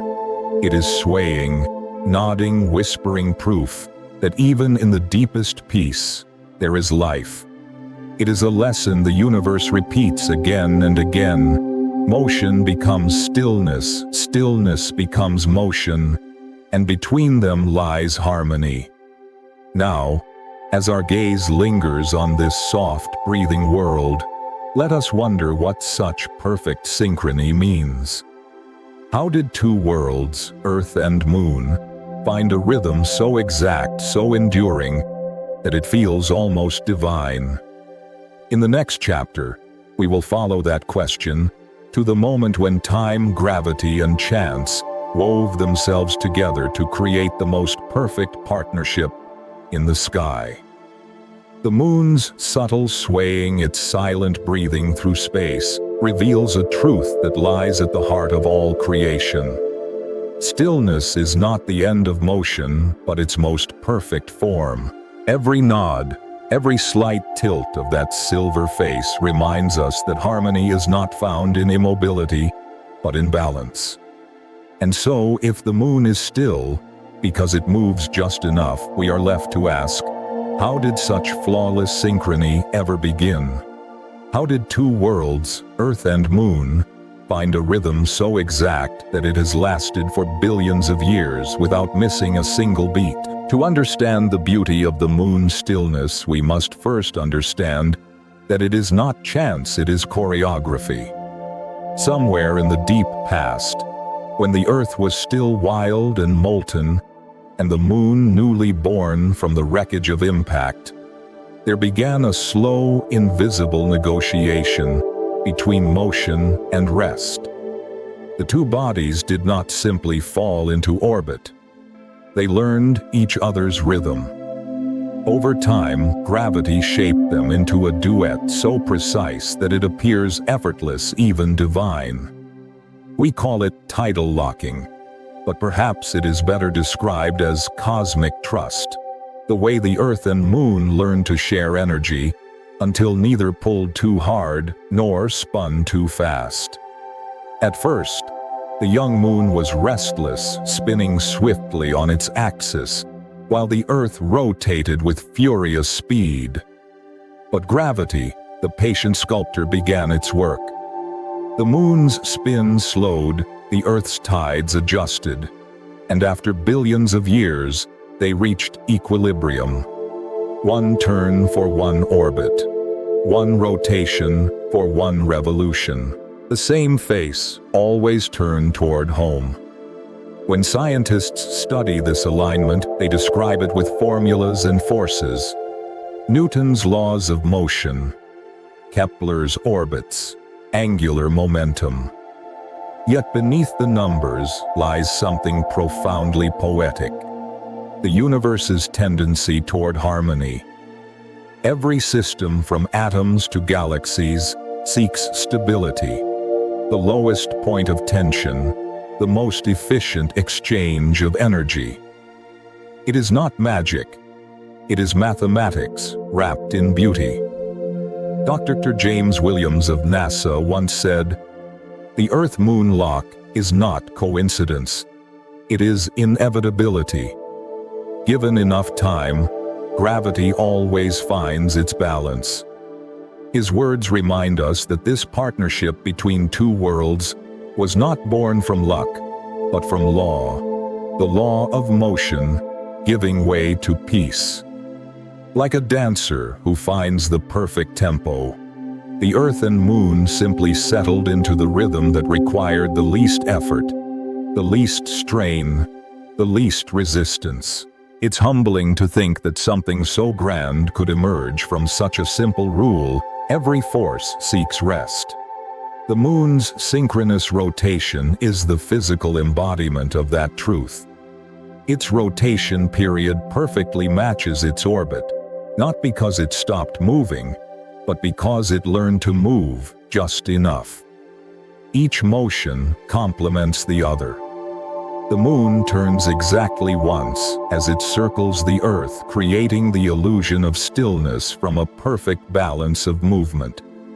This same principle exists in everything we know. The tides rise and fall. The stars orbit their centers. Electrons hum around atomic hearts, all in search of stability of balance. Nature is not chaotic even when it seems so. It is perpetually adjusting itself toward harmony. The moon is our nightly reminder of that truth, shining softly to show us that peace is not something given, but something achieved through time and surrender. If you were to watch this cosmic balance from far above, you would see an exquisite pattern. Earth spinning fast and full of life, the moon circling it in calm rhythm. They are bound together by invisible threads of gravity, exchanging energy so precisely that not a moment is wasted. Every motion is accounted for, every force answered. If one speeds up, the other slows down. If one shifts, the other compensates. It is the quiet perfection of a dance that has lasted since the dawn of time. Yet balance does not mean stagnation. Even now the moon is drifting away ever so slowly, about 1.5 inches each year. It's as though it's following the same law of balance that brought it here, continuing to refine the relationship, to stretch the cord just enough to maintain harmony. One day in the distant future, both Earth and Moon will be fully locked, each showing the same face to the other, motionless in their mutual gaze. It will be the final note in a song that began with fire. But what's extraordinary is not just the precision, it's the improbability. Among hundreds of moons in our solar system, few have achieved such a perfect balance with their parent worlds. Earth and Moon are unique. The Moon is unusually large compared to Earth, more than 1/4 of its diameter, 1/80th of its mass. Statistically, this relationship should not have been so perfect. And yet, it is. As if the chaos of creation conspired to write a story of harmony in the heavens. Dr. Maria Zuber of MIT, who helped lead NASA's Grail mission, once described this partnership as a fossil of formation. The phrase lingers quiet and profound. The moon's orbit is not merely a path, it is a memory. Every calculation of distance, every tilt and tug, carries within it the echo of the moment Earth and Moon first met. Their synchrony is the final shape of that memory, a rhythm polished by gravity's long hand. Think of it this way: the moon's balance is not static, but alive, the product of billions of adjustments. Each small motion, each pull and resistance, is like breath passing between two bodies that never truly part.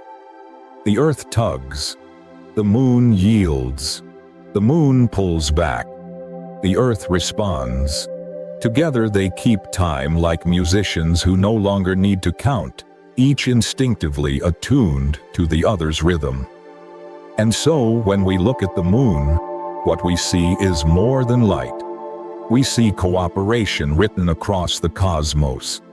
We see what happens when chaos finds order, when energy finds rest, when movement and stillness finally agree. The moon's peace is not accidental. It is the culmination of countless struggles resolved the final sigh after an eternity of motion. There's something deeply human in that. We too spend our lives seeking balance between effort and ease, between ambition and rest, between holding on and letting go. The moon shows us that balance is possible, but only through patience. It takes time for motion to find its rhythm, for energy to soften into harmony. In the same way that gravity shaped the moon's stillness, time shapes our peace. So tonight, when you gaze upward and see that serene white disk, know that you are witnessing a masterpiece of balance. You are seeing the quiet triumph of order over chaos, of rhythm over randomness.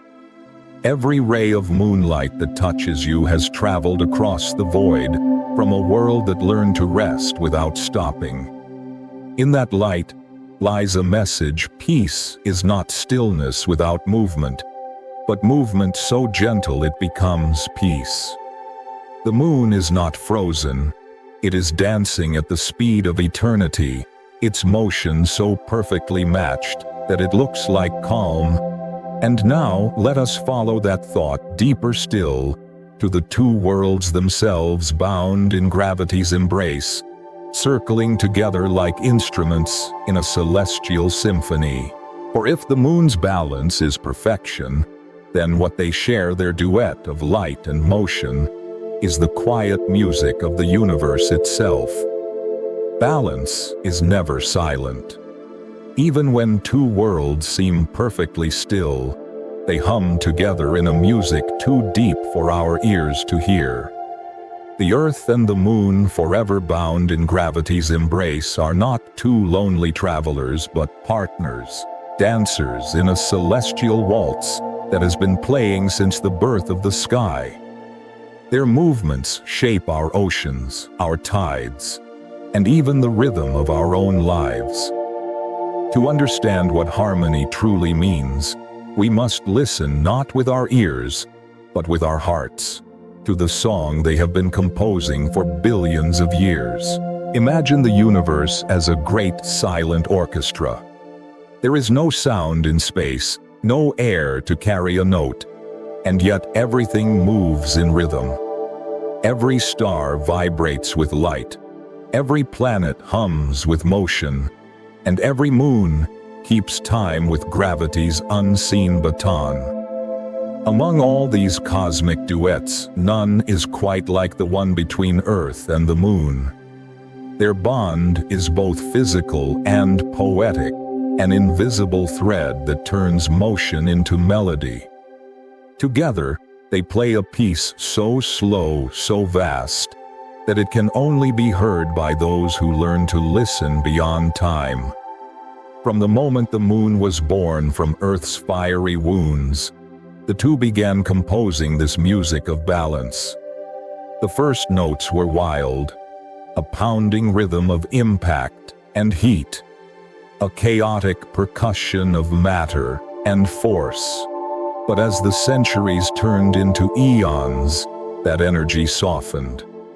The orbits stabilized, the rotation slowed, and the rhythm became measured, graceful. Like a symphony finding its tempo, the chaos of creation gave way to harmony.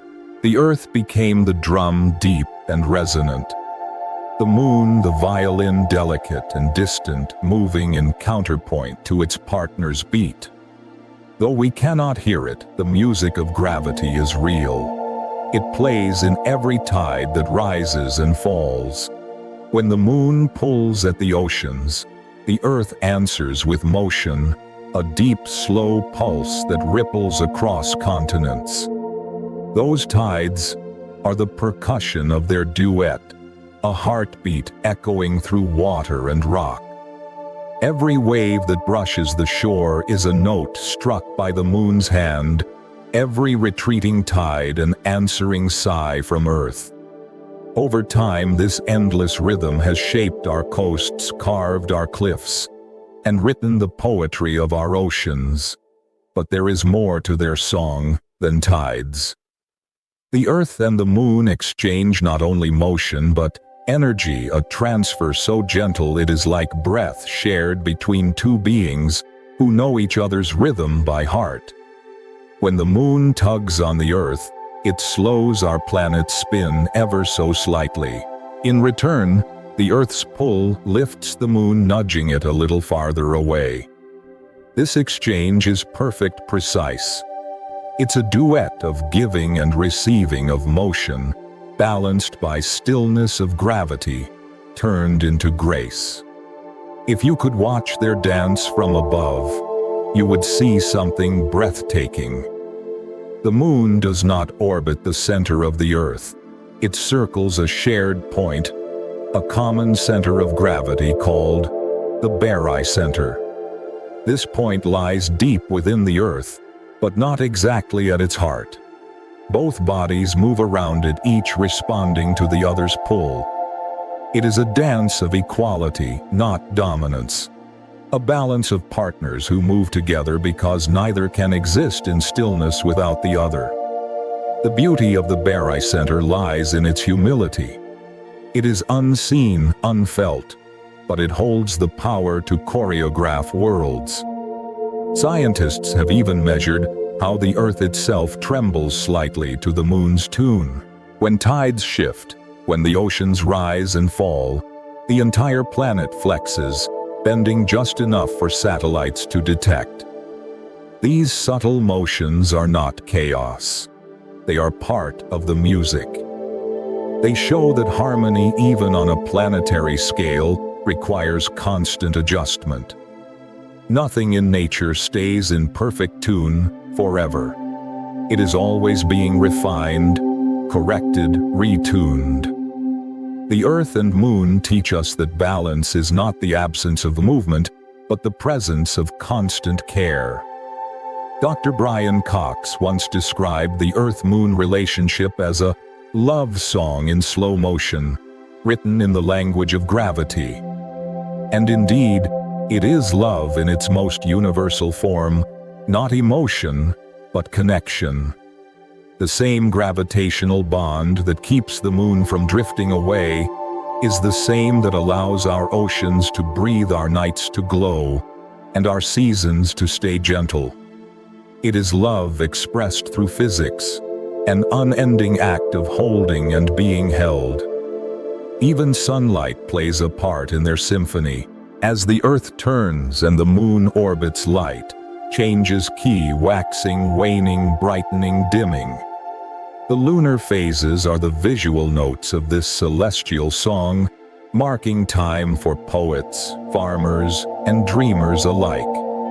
Every full moon is a crescendo of illumination, a moment of clarity. Every new moon a pause, a rest before the next phrase begins. Humanity has been reading this music since before history was written. Our calendars, rituals, and myths, all born from its rhythm. If we listen closely, we can find reflections of this cosmic duet in our own lives. Relationships, too, are built on invisible gravity, on the push and pull between giving and receiving, on learning when to lead and when to follow. The earth and moon remind us that true harmony is not about perfection, but about balance, a willingness to move together, to adjust, to evolve. Their music is not always calm. There are dissonant moments, ripples of tension, but those too are part of the greater song. Without contrast, there can be no melody. And like all great symphonies, theirs has moments of silence. During a lunar eclipse, when the earth moves between the sun and the moon, casting its shadow across that familiar face, the music seems to pause. The moon fades into darkness, and for a brief time, the duet falls quiet. Yet even in that stillness, the connection remains. The shadow passes, the light returns, and the song continues. It is a reminder that even when we lose sight of what guides us, the rhythm endures beneath the silence.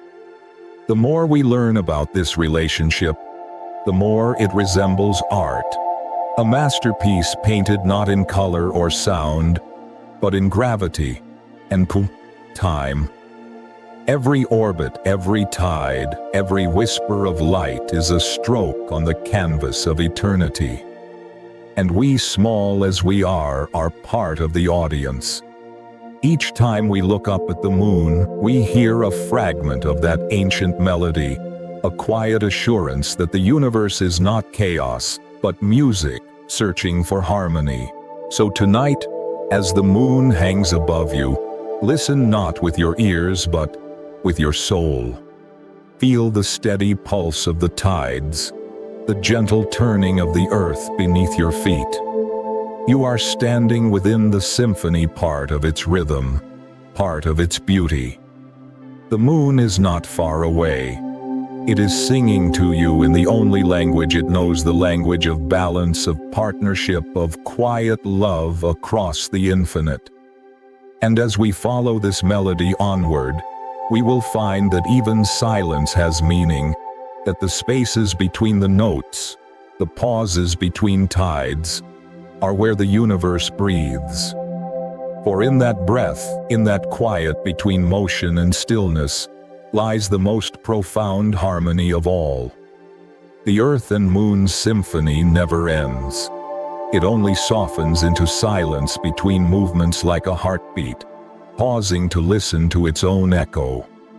Their duet of gravity and grace has shaped ocean's light and time itself. But what happens when the music fades into stillness, when the rhythm slows, and all that remains is quiet? In that quiet, something sacred begins to speak. For silence too has a voice. It whispers truths that motion cannot teach. It reminds us that the calmest moments in the universe are often the ones that hold the deepest meaning. The moon, from where it floats in its patient orbit, has been silent for over 4 billion years. No wind crosses its surface, no water carves its plains, no sound travels through its thin, breathless dust. And yet from that silence, we have learned more than from 1,000 storms. The moon's stillness is not emptiness, it is wisdom. It is the soft reminder that not all truths are spoken loudly. Some are felt only when everything else falls quiet. If you've ever stood beneath a full moon on a clear night, you've felt that silence. It isn't the absence of sound, it's something richer, something alive. The world seems to hold its breath. Even the wind moves differently, as if afraid to disturb the peace. In that suspended stillness you sense the immensity of time, the awareness that this light, reflected from an ancient world of rock and dust, has touched countless generations before you. That same light once brushed the skin of early humans, who watched from firelit fields of sailors on endless seas of lovers whispering prayers to the night. The moon says nothing, but it has witnessed everything. Astronaut Buzz Aldrin once described standing on the lunar surface as magnificent desolation. He said that in that vast airless silence, he could hear his own heartbeat. Every step he took seemed to echo forever, not through sound, but through the mind. It was the kind of quiet that changes a person, the kind that forces you to listen not outward, but inward. For silence, in its truest form, is not the absence of life, it is life condensed into awareness. We spend our days surrounded by noise, voices, engines, screens, thoughts that never stop turning. Yet the moon reminds us that meaning is often found when the noise ends. The quiet between words, the pause between breaths, the stillness between one heartbeat and the next. These are the spaces where we begin to understand. Like the moon circling in its eternal calm, we too are meant to find rhythm not only in motion, but in rest. Science too has learned from the moon's silence. Without atmosphere, without sound, every mark upon its surface has endured for eons. The footprints left by the Apollo astronauts are still there, undisturbed by wind or rain. They will remain for millions of years, preserved in the same stillness that has guarded craters from the dawn of time. In this way, silence is not merely absence, it is protection. It holds memory, gently, refusing to let it fade. Dr. Carl Sagan once said, "Somewhere something incredible is waiting to be known." Perhaps what he didn't say, but what the moon teaches, is that the incredible often reveals itself in quiet. The moon does not call for attention. It waits luminous and patient, and in its stillness we discover awe. Every scientist who studies it must first embrace silence, waiting for signals from deep space, listening for faint echoes of light, measuring the subtle pull of gravity that speaks without words. And in that waiting something changes inside us. The more we listen, the more we hear not noise but understanding. We begin to see that the universe is not shouting at us, it is whispering. The stars do not demand, the planets do not argue, the moon does not proclaim. They simply exist, each in balance, each in harmony, each teaching the same quiet lesson. Peace is not found in the loudness of existence, but in the acceptance of being. Imagine for a moment that you are there standing on the moon. The sky above is black, unbroken by atmosphere. The sun burns without flicker, casting long, sharp shadows. The earth hangs in that darkness, blue and white, and fragile, turning slowly like a heartbeat in the void. There is no sound, only the pulse of your breath inside your suit, the faint rhythm of your heart. And in that quiet, you feel something larger than words, something beyond science or faith. You feel belonging. It's a strange thing how silence can bring us closer to everything. When we are still, we realize that the same gravity that holds the moon in place holds us as well. The same forces that shaped its mountains and valleys shape our lives. The same light that touches its plains touches our skin. The universe does not separate us from its silence, it invites us into it. In our own lives, we resist stillness. We rush, we plan, we fill every space with sound and movement. Yet the moon remains night after night, showing us another way. It teaches us to be steady, to reflect, rather than react, to listen rather than speak. Just as it reflects the light of the sun, we can reflect the light of grace, of kindness, of understanding. The moon does not create its own glow. It simply receives and returns it, quietly, faithfully. What greater lesson could there be? There's a kind of prayer in that, though no words are spoken. To look at the moon is to be reminded that silence is not emptiness, it is communion. It's the space where we meet what's eternal. The same quiet that fills the lunar plains can fill our hearts, if we let it, smoothing the roughness of our thoughts, cooling the heat of our days. Many astronauts have said that when they returned from the moon, they were changed forever, not because of what they saw, but because of what they felt. In that infinite quiet, they understood the fragility of Earth, the unity of all life, the meaning of perspective.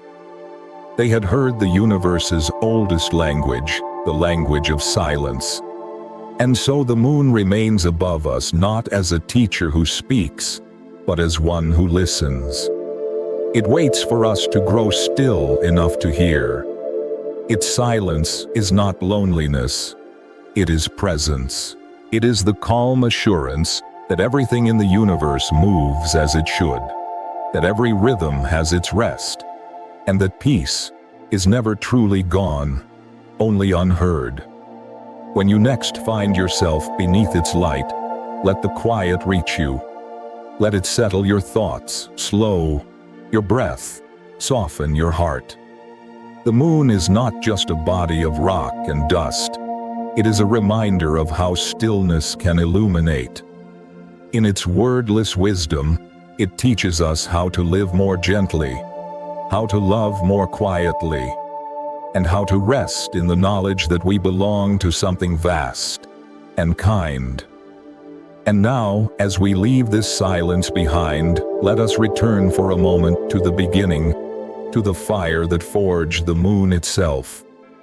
For within every stillness lies a memory of motion, and within every peace, a story of struggle overcome. In the next chapter, we will return to that moment of origin, to the chaos that gave birth to calm, and to the blazing truth that even destruction can be the first step toward beauty. The moon's silence has been our greatest teacher. Its stillness a reflection of balance, its quiet light a balm for the restless heart. Yet even in its peace, it holds a secret. Stillness was not its beginning. Long before the silence, there was sound. Before the calm, there was chaos. To understand the meaning of the moon's serenity, we must return to its birth, to the fiery collision that forged both destruction and creation in a single blinding instant. For within the universe, peace is not born from the absence of struggle. It is carved from the heart of it. More than 4.5 billion years ago, the Earth was young, raw, molten, and untamed. Its surface boiled with oceans of magma, its skies heavy with smoke and storm. The solar system was still being shaped, a cosmic battlefield where worlds were born and broken in the same breath. And then, from the dark expanse, came another world. It was nearly the size of Mars, an ancient wanderer now known as Theia. Drawn by gravity's pull, it drifted closer and closer to the newborn Earth, two bodies destined to meet in an event that would change both forever. There are no human words to capture the magnitude of what happened next. When Theia struck, it was not a crash, but an apocalypse. A collision so vast, it could have melted worlds. The two planets merged in fire, their outer layers torn apart and flung into space. Mountains turned to vapor. Oceans of rock boiled into plasma. The sky itself became a furnace glowing brighter than 1,000 suns. Yet within that inferno, creation had already begun. The debris orbiting in a fiery halo around Earth began to cool. Gravity, patient and tireless, began to gather it together piece by piece into something new. Out of chaos came a sphere of molten light, the first form of the moon. It was a child born of violence, carved from the wounds of its parent. Scientists call this moment the giant impact hypothesis, but to the soul it feels like a parable. From destruction came a companion, from loss came balance. The Earth had given a part of itself to the sky, and in return it gained the moon, a mirror that would one day guide its tides, its time, its dreams. In those early eons, the moon glowed red hot, its surface a restless sea of lava. Each wave of molten rock rolled across a landscape that would take millions of years to cool. The Earth, too, was still recovering its crust, shattered and remade. Between them stretched a storm of debris, a shimmering veil of dust and stone. that would eventually fall back, raining fragments of creation across both worlds. The sky then would have been a wonder of terrible beauty. Earth and moon locked in close embrace, glowing together like twin embers in the dark. But as time passed, the fire began to fade. The molten seas hardened. The storms subsided, and the first signs of rhythm emerged. Gravity, always the quiet sculptor, began to shape their motion to calm their chaos. The moon slowly drifted outward, settling into orbit.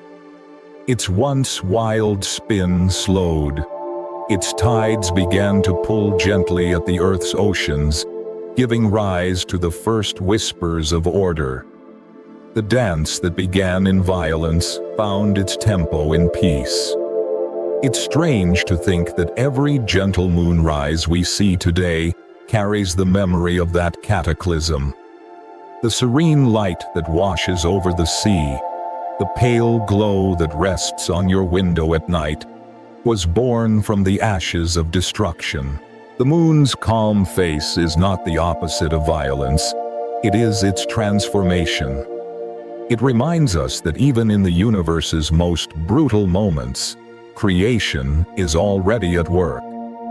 Dr. Robin Canup, one of the scientists who helped refine the impact theory, once said, "The moon is the scar that healed beautifully." And it's true. The moon is not a fragment of something broken. It is the evidence of something reborn. The same forces that nearly tore Earth apart gave rise to the balance that sustains life. Without that collision, there would be no stable tides, no steady seasons, perhaps no life at all. What looked like destruction was in truth the beginning of harmony. If you could travel back and watch the world, then hovering above as the molten moon orbited its wounded parent, you might weep at its beauty. You'd see a sky alive with color and light rivers of molten gold flowing across black space, fiery streams arching like ribbons as they cooled into stone. You'd see the birth of gravity's masterpiece, the slow gathering of fragments into form, the emergence of order from chaos. And though you could not hear it, you might imagine a sound, the soft hum of creation finding its balance. Even now, the Earth and Moon carry traces of that shared origin. The rocks brought back by Apollo astronauts match those of Earth's mantle, proving they were once one. The isotopes, the minerals, the very dust of the moon, whisper the same story: we were once the same world. Every step an astronaut has taken on the moon's surface has been a walk across Earth's ancient memory. The bond between them is not just gravitational, it is familial, eternal. And so when we look at the moon, we are not just looking at a satellite. We are looking at the echo of our own birth, the reminder that beauty and order are not gifts, but consequences of struggle. The moon teaches us that peace is not found by avoiding chaos, but by passing through it. Just as fire refines metal, so the collision refined our world, forging the balance that would one day cradle oceans, forests, and life itself. The night sky holds this truth like a secret written in light. Everything we love, every sunset, every heartbeat, every tide is born from what once was broken. The moon's glow is not innocence, it is redemption. It is the light of something that has endured, something that has transformed pain into peace. And perhaps that is the universe's most profound lesson. We too are shaped by impact. Our hearts are struck by loss, by change, by the collisions of life that leave us altered forever. But like the moon, we can become whole again, not as we were, but as something new, something more complete. The scars we carry, visible or not, can become the very marks of our beauty, proof of what we have survived. When you gaze at the moon tonight, remember, it was once a fragment, a fire, a storm. Its calm light is the memory of its own healing. It is the universe's way of saying that peace is possible not in spite of what we've endured, but because of it. The moon does not shine by denying its violent birth. It shines because it survived it. And as we continue our journey, we will see that the moon's story is also the Earth's story, and ours. For time and gravity have bound us together not just in orbit, but in meaning. In the next chapter, we will drift forward into the distant future, when this partnership between Earth and Moon grows old and slow, and yet remains as always a reflection of love written across the sky. The moon was born from fire, and from that fire came peace. What began as destruction became harmony, and what seemed like loss became companionship. Across billions of years, Earth and Moon have moved together through silence and light, their bond unbroken. But even the closest relationships change with time. The same slow rhythm that once drew them together now carries them apart, inch by inch, century by century. The story that began in collision now continues in distance, an ancient dance moving toward its quiet finale, where two worlds will one day gaze upon each other forever. Every night we look up and see the moon, as it has always been, steady, faithful, glowing softly in its place. Yet nothing in the universe is truly still.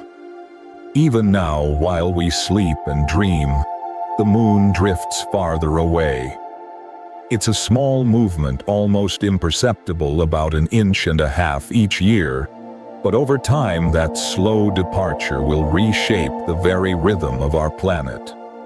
The bond between Earth and Moon, though eternal, is not static.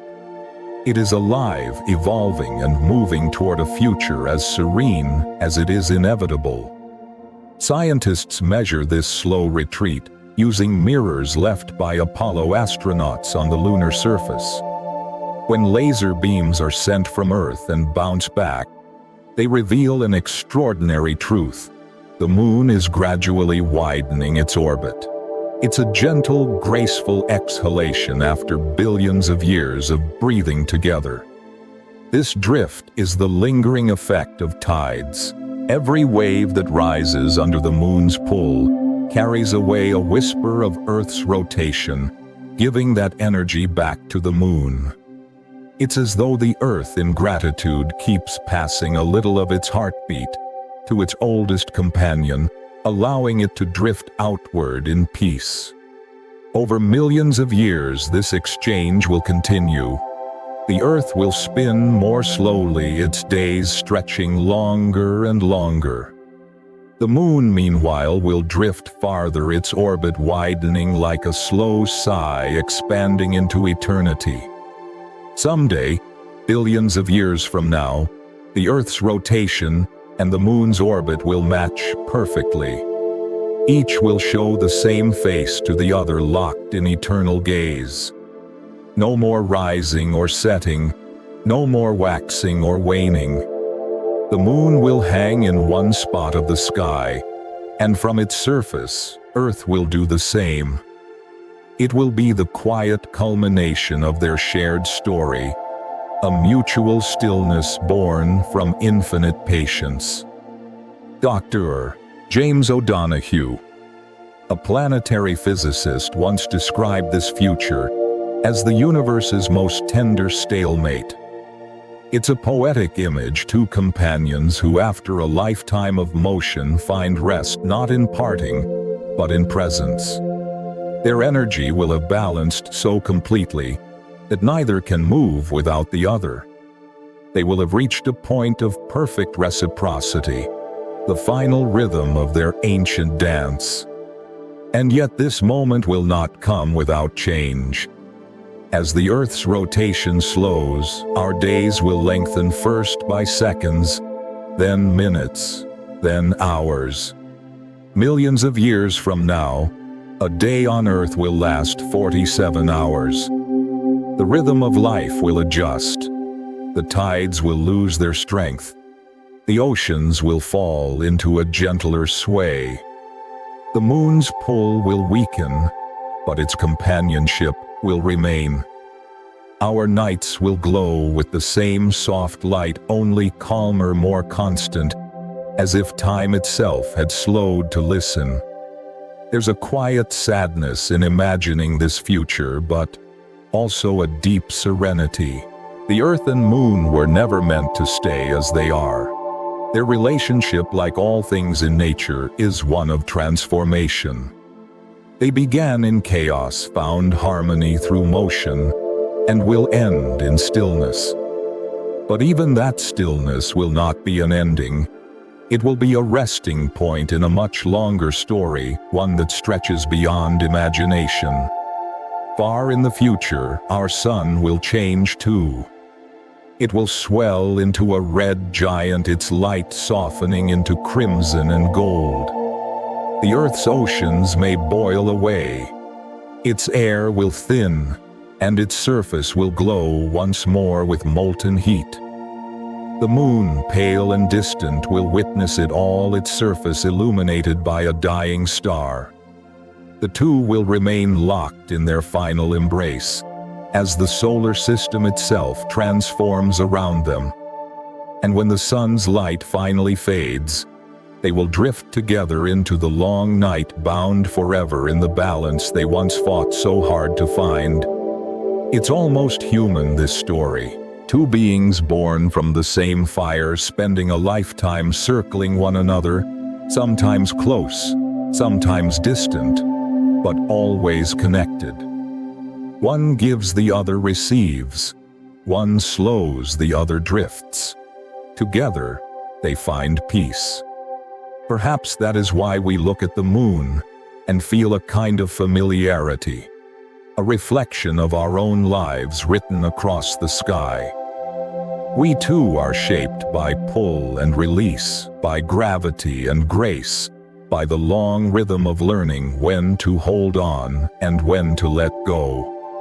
Even now, every ocean tide that rises on Earth is a conversation between the two, a whisper exchanged across 240,000 miles of space.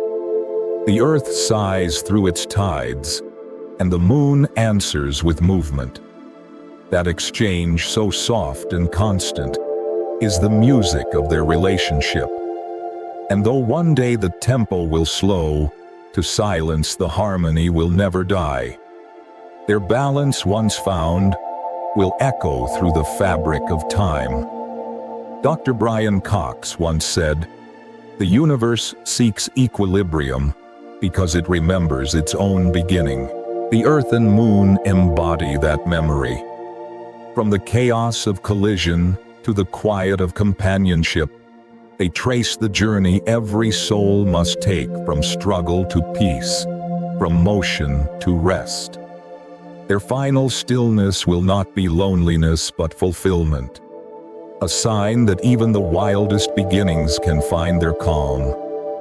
If you were to stand on Earth billions of years from now and look up at that fixed, unwavering moon, the sight might move you to tears. You would see not just a light, but a story, a promise kept through ages of change. The moon's face would shine brighter, closer to the edge of eternity, a symbol of everything the universe strives toward: balance, patience, and peace. And if you could stand on the moon and look back, you would see Earth suspended in stillness, glowing with the same love it has always offered. Their story reminds us that endings are rarely tragic. They are often the most beautiful part of the song. When motion fades, meaning deepens. When light slows, it grows warmer. The future of the Earth and Moon is not decay, but devotion perfected through time. They will remain as they were always meant to be. Two friends bound by gravity, teaching the cosmos that even in distance love endures.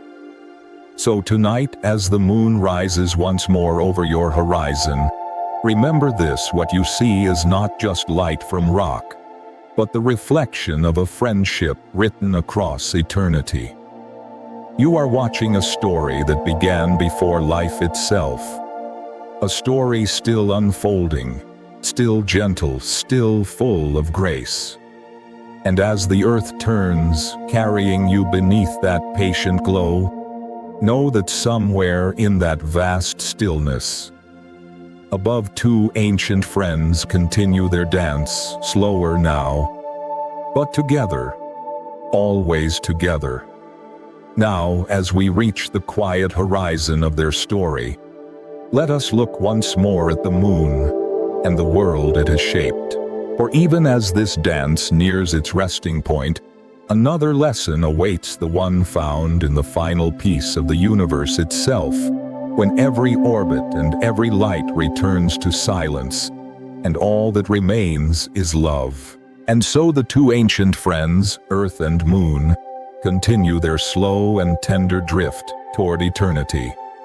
Their story, once forged in fire, softened by friction, and balanced by grace, will one day settle into stillness. But what lies beyond that stillness, when their long dance finally quiets, and the sun itself fades from view, will their song end or simply transform into something higher?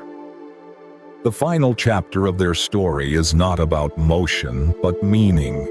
It is about the silence that follows every creation, the stillness that waits not as an ending, but as a promise.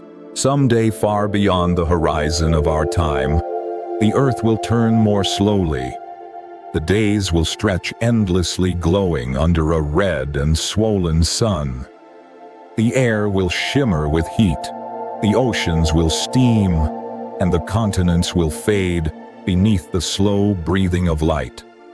Above it all, the moon will hang unmoving, a guardian who has watched over its friend since the dawn of creation. They will no longer chase one another across the sky. They will simply rest facing each other, as they have always wished, their orbits finally in harmony, their motion finally at peace. In that distant age, there will be no tides to rise and fall, no waves to crash upon forgotten shores. The seas, if any remain, will lie still as glass, and the moon's reflection will rest upon them like a sleeping thought. The same face that once shone over our ancestors will look down upon the world one last time. There will be no movement now, only memory. Memory of laughter, of wind, of life, that once listened to its gentle glow. It is strange to think that the moon, which has always been a mirror, will outlast the very things it reflected. When the earth's oceans dry and its skies grow thin, the moon will still circle faithfully, as if waiting for a song that has ended. Its surface will still carry the footprints of humanity untouched by time, whispering faintly of who we were. The silence that once taught us peace will stretch wider, deeper, until it becomes the only voice left between them. And still, the moon will glow pale, patient, unwavering, casting its final light upon a sleeping world. The sun, too, will one day begin to change. It will swell and redden its warmth, turning fierce and merciful all at once. The earth will feel that pull, the same gravity that once danced with the moon, drawing it closer to the star that gave it life. Some say the earth will be swallowed by that great fire, its rocks melted into the sun's heart. Others believe it will drift outward, escaping the flame, to wander through darkness beside its moon. Whatever the ending, it will not be violent. It will be the quiet completion of a journey that began long before life itself. Dr. Carolyn Porco once said, "The universe is not indifferent. It is waiting for us to notice its tenderness." Perhaps that is what the moon will do. When the earth sleeps, it will notice. It will remember. It will keep watch. The two worlds that once danced together in youth will now rest as elders do, with the calm affection of those who have seen everything and require nothing more. If you could stand upon the moon in that faraway future, looking down at what remains of Earth, you might see a faint glow still flickering beneath the red light of the dying sun.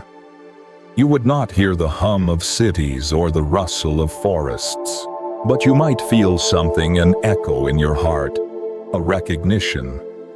You would know that once life had flourished, there guided by the moon's quiet rhythm, comforted by its light. And though life would be gone, its spirit would remain woven into the same forces that move galaxies and tides. Even as silence falls across the solar system, the moon's story will continue in its stillness. The same gravity that once drew it outward will keep it tethered forever to what remains of its home. Long after the last winds die, long after the last drop of ocean turns to vapor, the invisible bond between Earth and Moon will endure. It will be the final testament to their love, the universe's softest melody, still playing beneath the quiet. When the sun's light finally fades, when the stars begin to fall away into darkness, the moon will no longer reflect.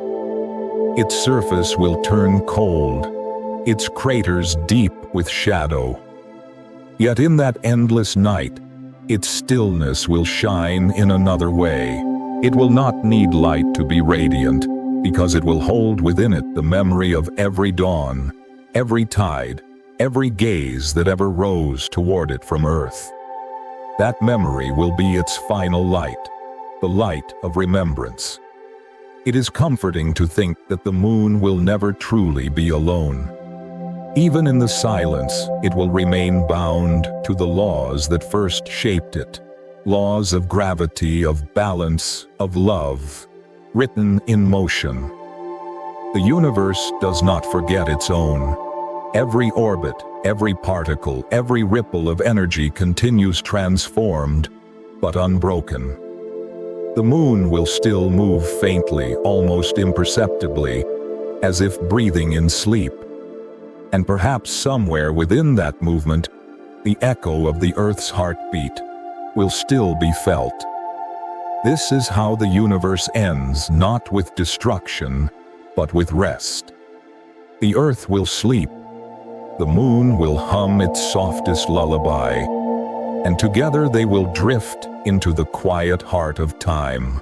Their dance will be over, but their unity will remain a perfect silence, holding everything that ever was. And from that silence, perhaps something new will begin again. Maybe far across the galaxies, another world will rise, another moon will be born, and their story will echo this one. The laws will remain the same. Gravity will reach out once more, teaching new worlds how to move, how to slow, how to rest. Every beginning will carry within it the memory of this ending. And somewhere in that new light, the spirit of the old Earth and its moon will live again in the rhythm of tides, in the calm of night, in the silver light that touches the face of another dreaming creature looking up. For now, the moon still watches us. It still listens to our oceans, our laughter, our prayers. It still reflects our small, bright world back to us, reminding us that even amid chaos, there is balance. Even amid loss, there is peace. One day when we too grow quiet, it will keep shining for us, whispering across eternity, "Rest now. The journey was beautiful. You are home." So tonight, if you find yourself beneath its gentle light, let it remind you that peace once found never truly ends. It simply changes form. The earth will one day sleep, but the moon will sing its lullaby forever. A song without words, born from fire, refined by time and carried by love into the endless night.